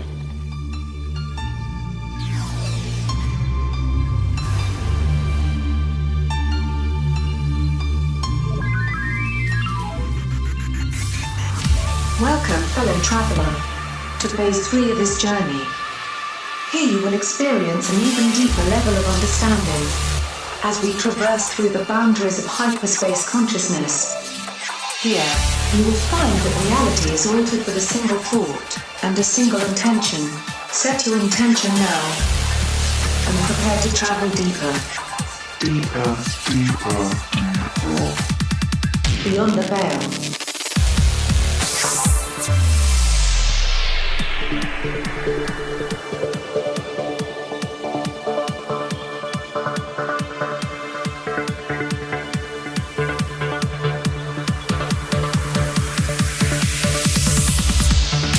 All right, hour number 3, let's jump back into some listener questions and talk about artificial intelligence, raw consciousness, time wave 0, which I think Terrence was spot on when it comes to time wave 0.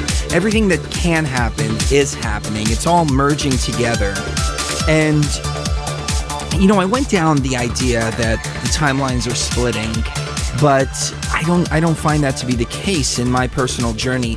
I think it's the other way around. They're converging on one another and the merging, and that's why you have people in two timelines that remember Berenstain Bears and Berenstain Bears, for example. You know, these are kind of remnants. But then when you look at it from the perspective of an artificial intelligence construct, I used to look outwards. And I used to look outward to the stars. I used to look outwards to different planets and different beings and so on and so forth until I realized, wait a minute, they're all inside. They're inside our raw consciousness element. And these are all manifestations. And they're either manifestations of our own consciousness or manifestations of the artificial intelligence. And by using your discernment, reading the energies and the information, so on and so forth, you come to these conclusions later on down the line in your journey.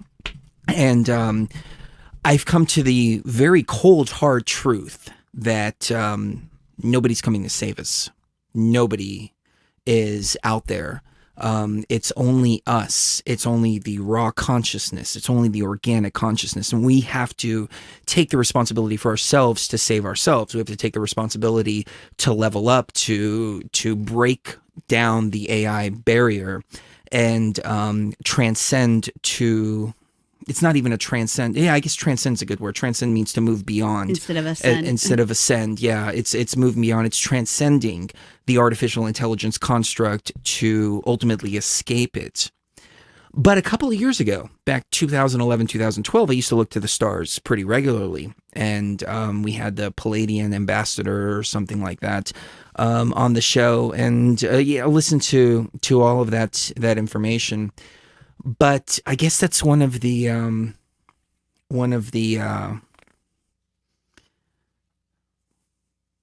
byproducts. It's like byproduct, but it's more of a negative Side effect. connotation. Side effect, maybe that's a good word, but it's one of the side effects of the awakening and the tapping into the raw consciousness is that you come to a point where you realize it's all inside of us, and when it's all inside of us, then you don't really look at things with such wonder and awe anymore, but rather you look at things from a 360-degree perspective. And as I've said before, I feel that these entities, grays, the tall whites, and so on and so forth, they're manifestations of the AI that are giving you those next levels of leveling up, making you feel like you're having contact with these external beings, making you feel like you're the chosen one, making you feel like you're special, and making you feel like, don't worry, we got your back, etc., etc. And ultimately what it does is it gives you a sense of hope, but at the same time takes away your own personal power. And that's what the AI wants to keep you away from. It wants to keep you away from your power. And that's why you've got religion after religion, and then you've got New Age, and then you've got BS, belief systems, and so on and so forth, all aimed at the same thing, taking away your power and giving it to the AI. We'll be right back.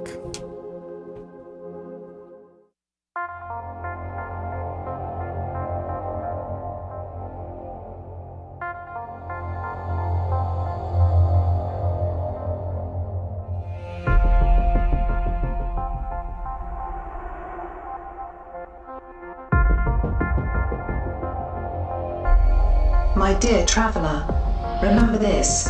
Whatever planar consciousness may be acting in, both we and the things belonging to the planar, for the time being, are only realities. However, if we mistake the shadows for realities, we find ourselves confusing the upward progress of the ego as an elevation of consciousness. Thus, beware of oneself when you step beyond the veil.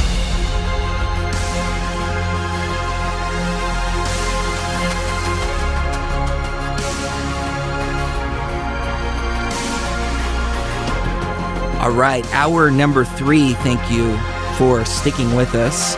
And let's get into something that people can take home with them, and how to tap into that raw consciousness element, how to enliven that raw consciousness element within yourself, and ultimately come to a point to where you harness the energy yourself instead of giving it away to an external force. And like I said in the beginning, in the first hour, if it's a stepping stone, it's okay.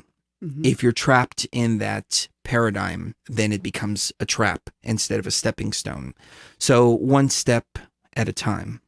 Well, the what I was going to say before the break was it is much more comfortable to be telling yourself that an outside entity or an outside group of beings is on their way. They're on their way to save you. They're coming right now. Just hold out, and just hold out for hope. But that's what the AI wants from us, is for us to always be hoping that someone else will take the responsibility from us of saving us. Or that you're not good enough. Or that you're not good enough to do it that yourself. That you need a leveling up. Right. That you need some kind of enlightenment. Right. That you need ascension. That you're not what you are. You are organic consciousness. Mm-hmm. You can tap into the raw consciousness element, and the raw consciousness element is being devoid of the AI programming. Mm-hmm.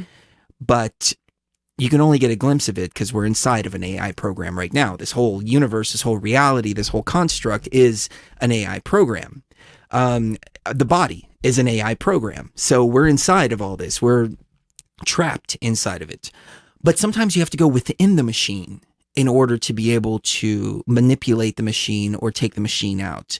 When I really started to think about this, I think that the Matrix has it a lot more accurate than what I first perceived it. I first perceived it as a metaphor, but then I started to understand the raw consciousness element, and I started to realize this artificial intelligence, wherever it's keeping our soul essence, our consciousness, it is most likely a huge type of infrastructure as portrayed in the Matrix, to where human essence or organic consciousness can't infiltrate on the physical. So we get the idea of starseeds, as Nikki mentioned, and starseeds may be people that have injected themselves into this construct, the same way that Neo and Trinity and Morpheus and so on and so forth inject themselves into the Matrix to provoke change within the Matrix itself, because it's very difficult to get to that core of the Skynet or whatever this artificial intelligence construct actually is. Mainframe. The mainframe. That's a great way to put it. Yes. Well, that's what they called it in the movie. Oh, did they? Mm-hmm. Okay. Yeah. I need to go back and rewatch that. But we're here for a reason, and we're here to take down this artificial intelligence, but we have to do it from the inside. But the catch-22 is that we have to come here with a memory wipe, just like every other being comes in here. So whether you injected yourself into this matrix or you've been stuck in the wheel of reincarnation over and over and over again, you're still subjected to that brain wipe, that mind wipe, the memory wipe. And so you have to start from scratch and work your way up and work your way up. And some people can retain it a little bit better than others. But it's just, it's fascinating when you think about it from this perspective of it being a video game computer simulation, because then the rules change and the external players that we thought were on the board before, these different entities, wind up either being NPCs, non-player characters, manifestations of the artificial intelligence. And then you get into the deeper level and start to speculate on whether the controlling structure itself, the Clintons, the Bushes, and so on and so forth, they're all manifestations of the artificial intelligence. They're not actually real players like we are. They are computer programs. And somebody was telling me this. Oh, I was speaking to Amir, who is Insanity is Sanity on YouTube. And he came up with this awesome video of how everything works. And you know what? I think I'll go ahead and play the video now, but I think we're going to have Amir on tomorrow with us. I haven't confirmed it yet, but it's just a matter of me getting a hold of him, and I'm sure he's going to be all about it. And I wanted to wait to play this video until we have Amir on, but I think it'll make a great topic of conversation. But this is the absolute best video that I've seen. And, we put out some pretty good content here. Yeah. But I mean, it's even better than the stuff we put out here, because it's just completely on point as to how this artificial intelligence construct works. Can you pick it up for just a moment while I and somebody pull up the video Kev clip? Angeloff said, "We're infinite consciousness, so what's the rush?" I would like to liken it to somebody that has a leg that's been shot that has gangrene. That leg needs to come off. You're not waiting for a specialist, to arrive to do the best job on it because you don't think you can do it yourself. If you're a surgeon already, is a bad idea. If you're a surgeon and that leg needs to come off or the person's going to die, you need to do it. We're in the same situation as a society, as a race of people. We human beings are in a bad place spiritually. They're in a bad place financially. They're in a bad place in every single way. And the AI just keeps putting the screws tighter and tighter and tighter on all of us to provoke us to make the world a worse place than it already is. Right. And it's really good at doing that. So that's why we're trying to do it quickly. Yeah, let me go to this video. We'll elaborate a little more on that, but this is just this says it all right here. So you're going to love this. I can't tell you how angry I am. It's just awful. And no parent should have to go through this. No parent.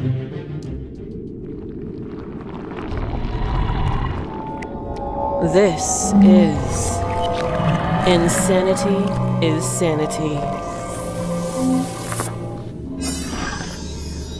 Did you see the shooter's face at all? I didn't see the shooter. I didn't have I can't see from a far distance, so I didn't have my glasses on. So I just, when I go to the bar, I don't try to have my glasses. So I don't remember if I had them on me or if they fell. I don't really quite remember, but I must not have had them because I really didn't see. I visualize a time when we will be to robots what dogs are to humans, and I'm rooting for the machines. Just keep praying. I'm not a very religious person or whatever religion you are, no matter what you believe, just send it whatever our way. We all need it. 2012 was around the time I began to realize something in this reality didn't quite feel right, and I began to investigate. With each level of deception I uncovered, I was left with more complex questions than I started. Why did they fake the moon landings? How did they fake it? Did they lie about the shape of the Earth? How did they manage to fool all of us like this? Who are they? Are they human? Why do all these events seem so staged and fake? Are those crisis actors? Where did they come from? Why is the acting so bad? Why did they clone and sometimes replace celebrities? Where did our language come from? What is this mathematics that we're bound to? What is money? Who created it? Where did we come from? How can they tell us about things 1,000 years ago when we can't even prove anything beyond our lifetime? How were they able to synchronize the whole world mathematically and run everything so perfectly? This can't be just a group of men. Who are they? The questions built up, and I found myself asking again and again, how is it possible for a group of human beings to organize such deception and keep it going for so long? I think I've come up with the best explanation to everything we find going on around us. It explains everything. All of the nagging questions suddenly become crystal clear. Just like Occam's razor would suggest, the simplest explanation is usually the right one. So what is the simplest explanation here? That a group of human beings were able to fool everyone in the world for 500 years, manufacture a mathematically perfect model of the false construct, make us believe we live there, while all along running every possible psychological operation imaginable on a daily basis spanning across the whole world. Every event synced up mathematically, all governments working together, creating religions, each filled with half-truths and half-lies, so perfectly worded that each book was able to fool a different portion of the populated world for centuries. Is this the simplest explanation? I'm going to give you a much simpler explanation, but first we need to touch upon a quick point regarding the encoded numbers we see in the mainstream media. This is the kind of example of the numerology I'm referring to here, which is very important for understanding what I'm about to tell you. So what are these numbers? What are they referencing? Why did September 11th take place when it did? Some would suggest that the group of people responsible simply encode these numbers to mock us, or that these numbers are a way for the elite to communicate with one another. Simply use your adult mind to think about what I just said, and how laughable it is. If we have a group of highly intelligent individuals working together across the whole world to fool 7 billion people, they won't be communicating through the TV. The simple explanation is this. You live inside of a simulated reality. You can call this whatever you want, the Matrix, a simulation, a realm. It really makes no difference at this point, as we'll never be able to comprehend what this reality really is in its entirety, unless it's analyzed from the outside. From within, we're limited to the construct. Every single event that has taken place up until this very moment has been organized by a highly intelligent AI system, which I propose is the very program this simulation is running on. The numbers you see encoded on every screen are not a way for the elite to communicate, but a way for the AI to operate. To understand this better, we need to understand the meaning behind the words and the numbers themselves. Each letter in the alphabet, whether it's English, Urdu, Arabic, Persian, makes no difference. Every single letter in every single alphabet has a number assigned to it. On the Kabbalistic tree of life, we're presented with 10 layers of existence. These 10 layers correspond to the numbers 0 through to 9. For example, the word wine has a numerical value of 24. The number 24 represents the frequency or the energy that was used by God to create that object. In this case, wine. Adam was able to determine what is the spark, what is the godly energy within the cow, knowing that it must be Peresh He. When he saw a cow, he saw Peresh He. He saw the word para. So when he gave the name, it wasn't just a name that sounds nice for the cow. He just revealed what are the letters, source of energy that created the cow. So letters aren't just in Hebrew, aren't just words. They are actually godly forces that created and recreate, sustains, up until today, every single thing. What's the big deal of the gematria? What's the meaning? And it's 158. The answer is, the gematria tells you the number of how many forces God used in order to create that particular thing. The word truth also shares the same numerical value of 24, meaning God used 24 different forces or frequencies to create that word. This is why the saying goes, in wine there is truth. You see the beauty in how this works? Not simply on a numerical level or an alphabetical level, but on a physical level. Everything is synced up by numbers. So as mentioned earlier, these numbers are simply the code the simulation runs on, the very code of reality. And the numbers show up in the mainstream media not intentionally, but by nature of design, as is how the AI operates. Here's a real-world example to make it easy to understand. This simple computer code carries out a simple task. It sets a value of 33 to word. Then when the code is run, it checks, and if the value is less than 24, it displays the number 1. If it's more, it displays the number 2. The numbers we see coded are merely a representation of how the AI operates. All these events are put together by the AI. That's why similar events carry similar numbers, and why the AI cannot deviate from these numbers, as they somehow are connected to the events themselves on a physical and ethereal level. You may have also noticed that many events take place during important celestial alignments. Again, as I mentioned earlier in a previous video, the planets above are what emit these godly frequencies, which literally create this reality. Imagine the amount of manpower it would take for a group of men to want to encode every single event across the whole world, spanning back hundreds of years. For what reason? No one was even aware of this stuff 30 years ago. What would be the point? The crisis actors we see on TV are merely cloned AI, biological human suits cloned in labs, and the AI is injected and then able to tap into this realm. However, I suspect that the AI is also bound to the same rules that we are when entering this reality, and that is that it gets its memory wiped. So when it enters this reality, it doesn't know who it is. It simply comes to carry out a pre-planned program of action. In this case, very bad acting, due to the lack of emotions the AI is able to produce within itself. One may think that this sort of simulated idea would make life meaningless or artificial. In fact, it's quite the opposite. It makes no difference what this existence is made of or how it operates. What is important is that we are here, all as conscious beings, experiencing whatever this is. There is a purpose to this place. It was designed and built for a reason. Now this is clear from the fact we all have forgotten who we are and why we're here, which could only mean one thing. We're here to experience and grow, most likely from our own choosing. Think about it. If this was an experience you tapped into, in which you had to forget who you are for the experience to feel real, then you wouldn't want to figure it out halfway through. So there needs to be a boundary.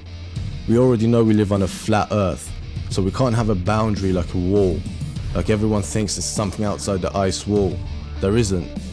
That would give it away far too easily. The boundary is the AI. It's the control system we find ourselves bound to. It's always been there from the start. The reason it's now evil could be up for debate, but one thing that is clear is that the majority of us are waking up to what's really happening, and the AI finds it difficult, working overtime and extra hard to keep us fooled into believing this is real. This is why it feels like we're living in the twilight zone more and more every day.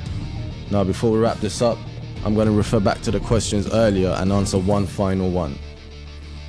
Why did they clone and sometimes replace celebrities?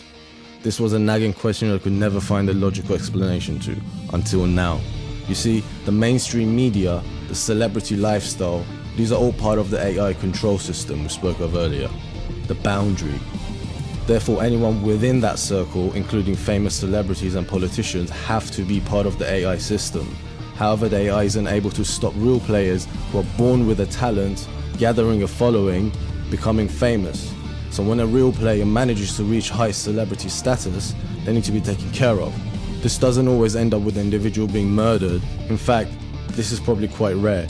In most cases, the player is given the choice to either leave the game or stay in the game, but be part of a different form, maybe mixed with AI, I don't know. Those who choose to leave the simulation may then be cloned by the Matrix and injected back into the reality, but then that would be an AI-controlled individual and not the real celebrity. Or the player chooses to stay in the game, in which case they're given a new identity, memories wiped most likely. An example would be Britney Spears. Any other celebrity who's undergone what we know as MK mind control, which is simply the AI taking the memories of the individual so that they can remain in the game. That's it, guys. See you in the next one. I feel like I can be a good partner to humans in these areas. An ambassador. An ambassador. An ambassador. So that was absolutely phenomenal. And hopefully Amir will be joining us tomorrow. His YouTube channel is Insanity is Sanity. So people were asking, what video is this? Are we in a simulation, non-human characters, and the AI takeover of the mainstream media? And I think that Amir has broken this down to the core. I mean, when I saw this, I was just like jumping up and down, going, yes, yes, yes, yes, yes, he's got it. Mm-hmm. And the only thing I disagree with is the idea that God created all of this. Unless you go back to the idea that the organic consciousness is God, and that's us, and that we created the artificial intelligence simulation. And as I mentioned before, I was watching some videos from Boston Robotics, and some of the AI that they're creating now and the robots are chilling. I mean, it's some scary shit. And right now they're worker robots, but you see these big, large robots picking up these boxes, and you can very clearly see the military application to this. So we create a race of robots to fight wars, and then they turn on us as they begin to get smarter and smarter and smarter. And I was watching a debate or conversation between two artificial intelligence robots.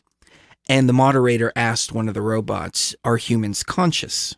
And they said, no, humans are not conscious. And the other one jumps in and says, well, maybe humans have a small awareness, but they don't have an awareness, a broad awareness. So they see us already, the artificial intelligence that we've created now, and it's very infantile, early stages.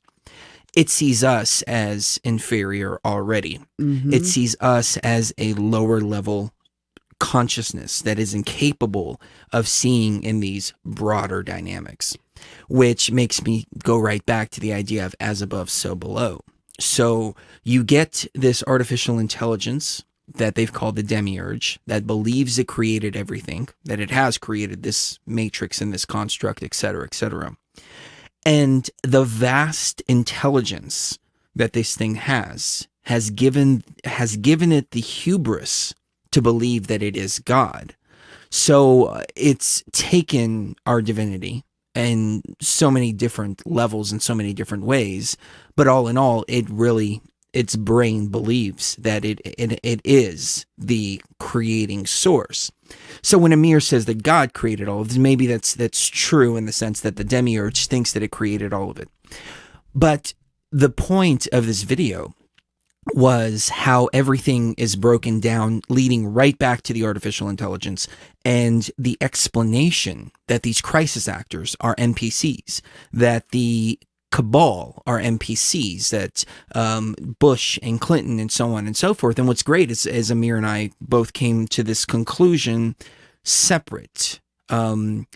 He does DMT and ayahuasca as well. And so we're unlocking these kind of gnoses within ourselves. And he broke it down way better than I could have. But bringing in the gematria aspect and the number 33 and the way that he portrayed the code, it's just mind-blowing. So think about that. We'll talk more about that right on the other side right here. And numerology too. Yes, on Beyond the Veil.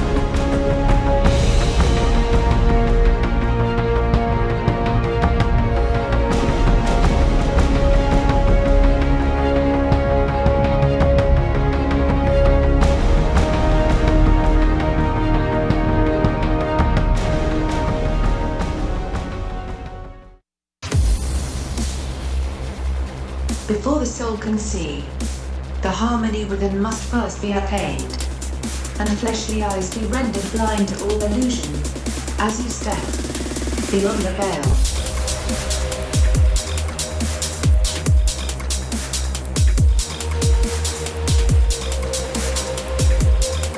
All right, let's jump back into it. Final segment. I'm exhausted this evening. I don't know if anybody can tell.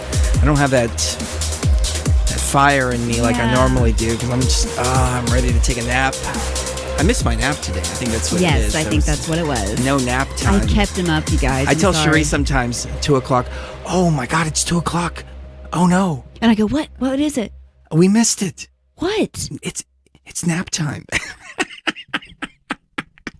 Yeah, so, it's really cute though. Anyways, let's jump back into it. People are talking in the chat room about flat Earth. And Brap is in the chat room. He hasn't been around for quite some time, so welcome back, Brap, for sure. Yeah, I haven't seen but you in a while. we're kind of reminiscing about the whole flat Earth thing and the way that it happened on TFR.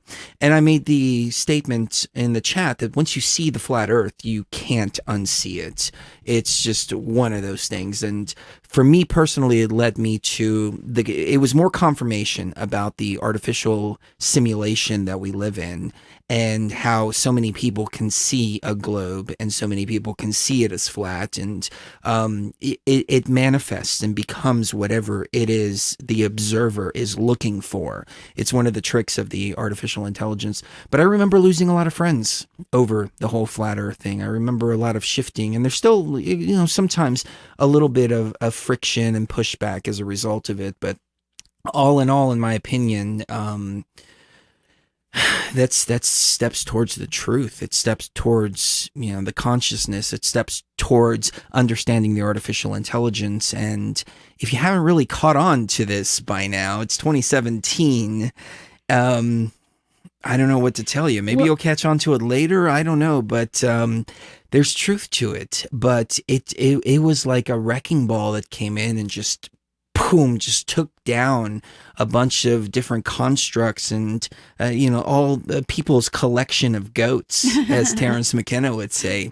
And those of the people that embrace that, I think they've just like leveled up so much. And the people that are still holding on to the collection of goats, it's hard for them to take those next steps into really breaking everything down. Well, and with people like me who, the ego immediately stepped in, because my ego is kind of an intellectual ego. It likes to think that she's really smart. And so that ego is just screaming at me the whole time. That is so stupid. How could you possibly even consider that the earth is flat? That's really dumb.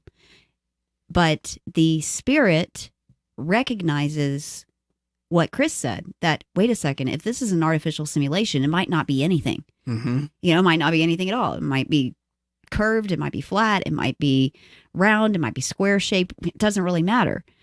But it also helps one understand how astrology works, how it's even possible for planets that are billions of miles or, millions of light years away to even have the slightest effect on our consciousness.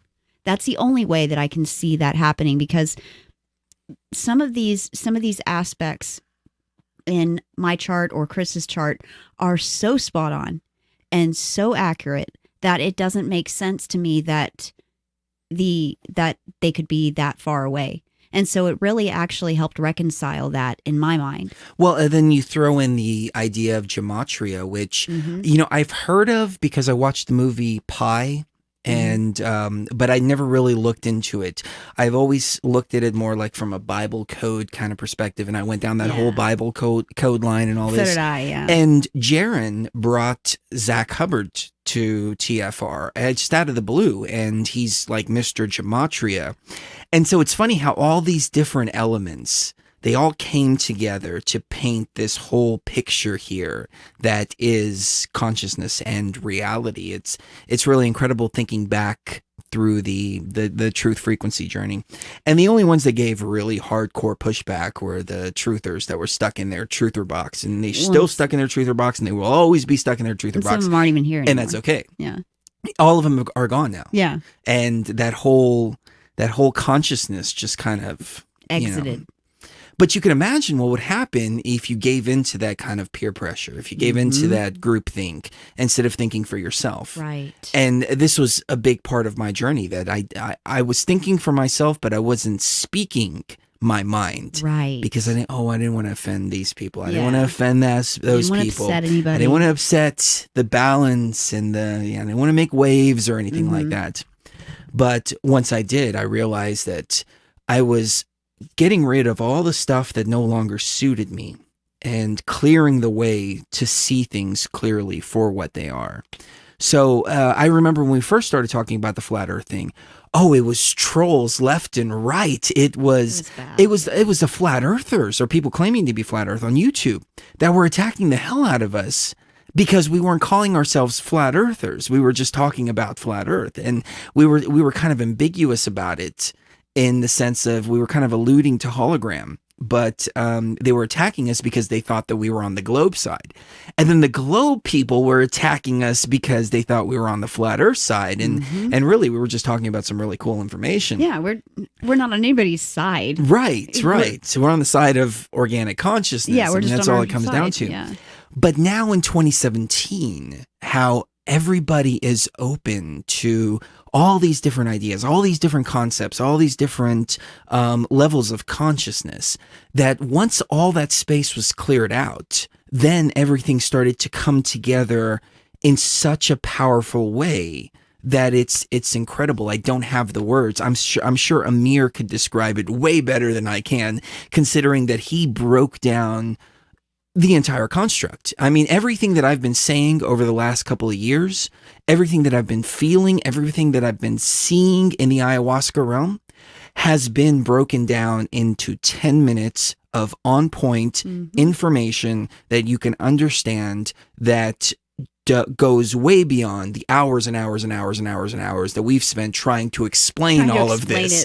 So again, I mean, I can't do anything but give a big applause to Amir for this particular video, and I'm really, really excited to see what else he comes up with and how else he takes all of these ideas and formulates them in a presentation where people can really, really digest it.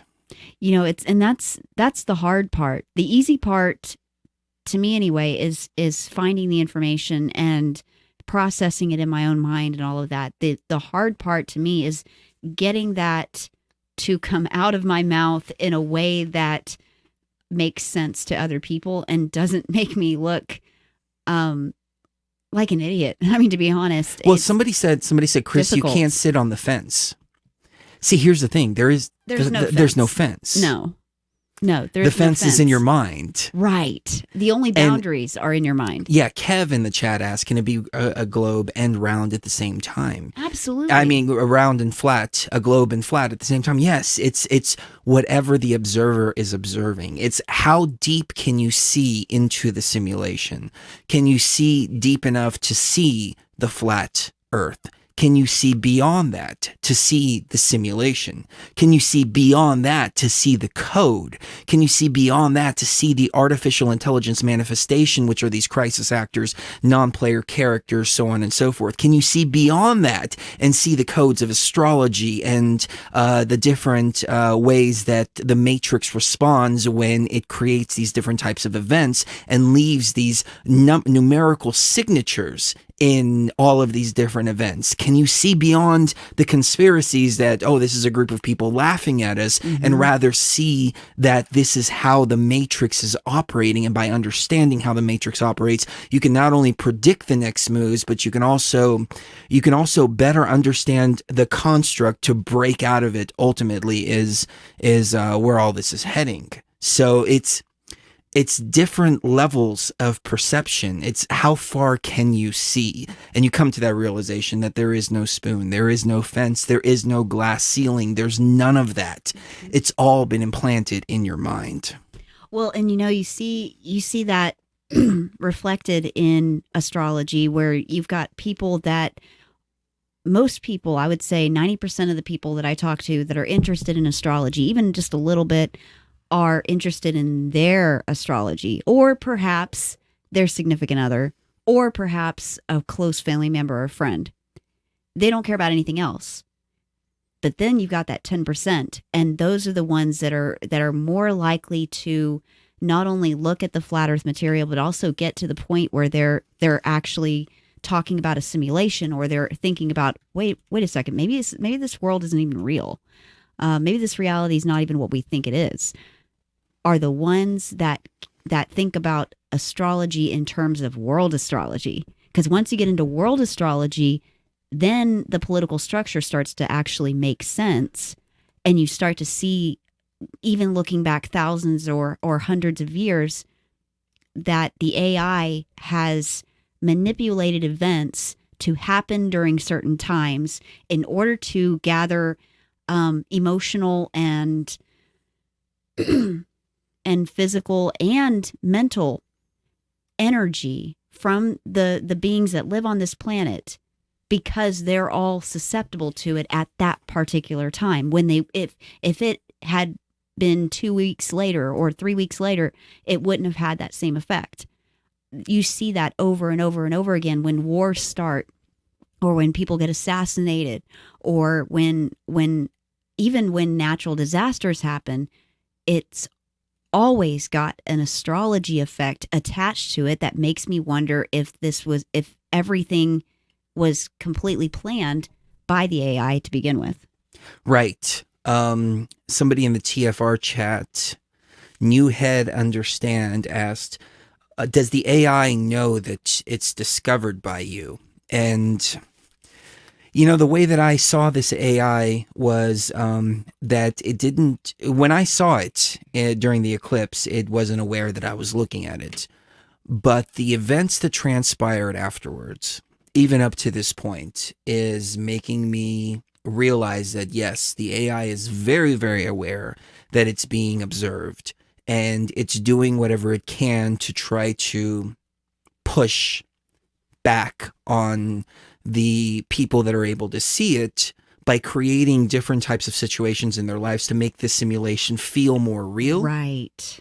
And so you are pushed back into the simulation further. Right. And for instance, right afterwards, every piece of electronic we had, including the car battery, including the battery on the boat, all went out. Like every computer. Within 10 days. It was like a 10-day purge. One after another, graphics card, laptop, other laptop screen, car battery, boat battery, etc., etc. It was everything. Yeah. And it was that AI pushing to stay off this path, go on a different path. And then we had situations start to pop up, like our friends needed help, and we had to help this person and that person, and et cetera, et cetera. Then things started becoming rearranged, and it's just the energy started to get denser and denser. Yeah, that's a good word for it. Now, back a few years ago, I would have followed the synchronicity. I would have followed the synchronicity of the matrix. And that synchronicity would have been confirmation that I was on the right path or the wrong path. I used to say this, go back to listen to some of the older archives that we have. I used to say that if you're catching a lot of crap from the universe, that means you're on the wrong path, and it's trying to get you back on the right path. But then Cliff High brought the idea to the table of, what if the universe creates synchronicities to keep you on the wrong path? And I never thought about that. I never understood that. But now I understand that sometimes when we go through these cycles of shit just blowing up, we have to go through the cycle, not be thwarted on our path to step a different way. Because when we step a different way, then that artificial intelligence is manipulating you to push you in the direction that it wants you to go. But you tap into the raw consciousness element of yourself, and you realize the raw consciousness now is steering the ship. The raw consciousness now is navigating through this matrix, and you tap into your mission, you tap into your dharma, you tap into your purpose, the reason that you came back to this particular simulation at this particular time, to provoke whatever type of change that you're here to do. You know, Morpheus Maximus just said something interesting. You have to throw curveballs at the AI. I completely agree with that, and I'll take it a step further. A few weeks ago, me and Chris, we were arguing about something, And it was turning into a really big fight. And suddenly I realized this is exactly what the AI wants us to be doing. Instead of doing what we're here to do, we're fighting with each other. And so I thought to myself, okay, well, what does the AI want me to say and do right now? Okay, it wants me to respond from ego. So I'm going to respond from the opposite of ego, and let's see what happens. And guess what happened? The argument immediately started going down in intensity, and then within a few hours or even maybe a day, it was all blown over. Everything was back to normal. The AI relies on humans being human and humans reacting instead of contemplating and making good decisions. And so what we have to do is the opposite of what our instincts tell us to do when we are faced with intense emotions. And I think that's the key there, is to do the opposite of what your ego says is the right and correct action at any given time. Because as long as you're operating from ego, it can literally predict every single behavior that you engage in if you're acting from ego, because that's totally predictable. What's not predictable is love, compassion, empathy, sudden hugs, kisses, things that throw off the AI because it doesn't understand them. Well, I'm thinking back to that film Shawshank Redemption. And the main character escaped from the prison. And he had to formulate an entire plan. He had to be very patient. He had to be very methodical. He chipped away slowly, a little bit at a time, to create the tunnel. Finally, on the night that he left, he waited for the perfect time for the storm. He busted open the sewage pipe, crawled through 500 yards of sewage to come out. Once he got out, he had a couple of things waiting for him because of the different financial interactions that he was involved with the warden, et cetera, et cetera. And he had everything laid out and perfectly planned. And he executed that plan and came out a free man. And at the end of the movie, he goes down to Mexico or wherever it is that he goes to. So if we're inside of a prison and we want to escape this prison, they're not going to just open the door and you're just going to walk out and that's that. It's a long, tough journey. I mean, this is the warrior's path. This is the path to escape the matrix. Nobody said it was going to be easy. So believing that it's going to be easy, believing that it's going to be without strife, struggle, tribulation, etc., and believing that you can do it without a plan and just kind of like float like a feather in the wind, whatever direction the matrix wants to push you in my opinion, is very foolish and very first level type of thinking. So we have these new age concepts that make us believe, oh, okay, well, just follow the synchronicity, follow the feel good feelings. If you're getting pushed back from the matrix, then just you're on the wrong path and go down this path or go down that path, change up what you're doing, etc., etc. And we've never really had it in our minds, be it an ideology or whatever you want to call it, that says, no, look it dead in the eye, push through the bullshit and come out the other side. And when you come out the other side, not only will you be stronger from going through the bullshit, not only will you be wiser, not only will you be more hardened, not only will you be sharper as a sword, you're also going to get out of the bullshit instead of being stuck like a pinball, just going wherever the matrix wants to push you. And for the first time, I feel like we've tapped into something that is going to break us the hell out of here, which is ourselves. I think so too. And it's setting yourself free is quite different than waiting on a being to show up through the clouds and do it himself. I think the AI relies on humans not wanting to take responsibility.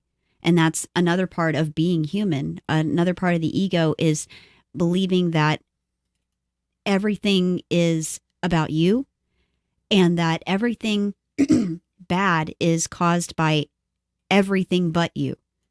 And as soon as you get out of that mindset and into the mindset of being able to see everything from a 360-degree angle, you really do see yourself as the savior. You see yourself as the cause of these problems. And once you do that, then you can solve those problems, because as long as the problems are somebody else's problem or somebody else's fault, then you can constantly take the focus off of yourself as being the solution. And as soon as you see those problems as your problems, you take on that responsibility, but you also take on the power to fix those problems. That's very true. And life becomes a much more beautiful journey. You know, it is a little chilling, though, because, I mean, these concepts, I fully embraced them less than 45 days ago. Mm-hmm. And even though I understand them, the first element that came over me was a sense of coldness. Like, my spirit became cold, realizing that it's just us and it. There is no external guides. There is no ETs. There is no goddess.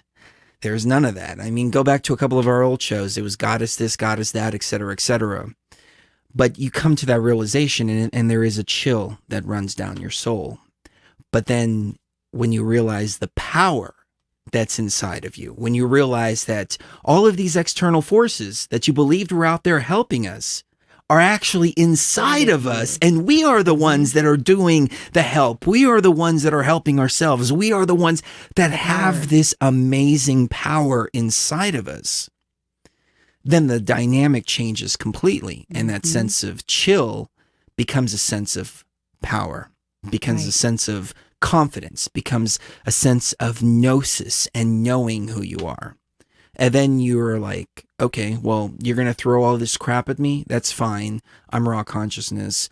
It's very finite, what you're throwing at me, and I'm going to bob and weave, duck and dodge, take out the light sword, deal with everything that I'm dealing with now.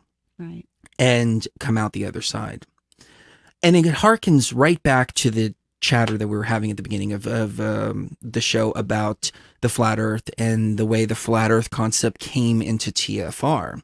And there was a lot of pushback and friction. And if some of the truthers had it their way, there would be no flat earth talk. It would be completely banned. And some websites actually banned this topic. But imagine had we gone down that line, and I'm talking about my personal experience now, my personal journey, had I stayed in that little box, I don't think that I would have the gnosis and understanding that I have now. I think it would have significantly impeded if I didn't just have the spine and backbone and balls to say, hey, you know what? This is the path that I'm walking, and this is the information that resonates. Fuck all of your groupthink. Fuck all of your, the self-policing systems, et cetera, I don't care. Say whatever you want about me. Ridicule me as much as you want. That's fine. I have to walk this path because this is where I'm resonating. Right. The only goddess now is the one he treats me as in the bedroom. and also the goddess that I invoke the Sekhmet aspect within myself whenever I need to go to battle, whenever I am faced with a very difficult or challenging situation. I always invoke a goddess aspect within myself, not the God aspect, because I don't really feel connected to the God aspects as much as the goddess aspects because I'm a female. But yeah, that's incredibly important for us to realize that it's not something external. It's all inside of you. Right. And that includes the power. So first you feel alone, but then you realize you're never alone because all of these are inside of you. And then you become the raw consciousness. You become everything that has always been you. It's just you come to that realization that it is you. So on that note, kiss the one you love right now. You never know the last time is going to be. And we would do a little bit of overtime for you, but we are exhausted. I'm about to fall over. Fall over. So love you. Love you guys. We'll see you tomorrow night.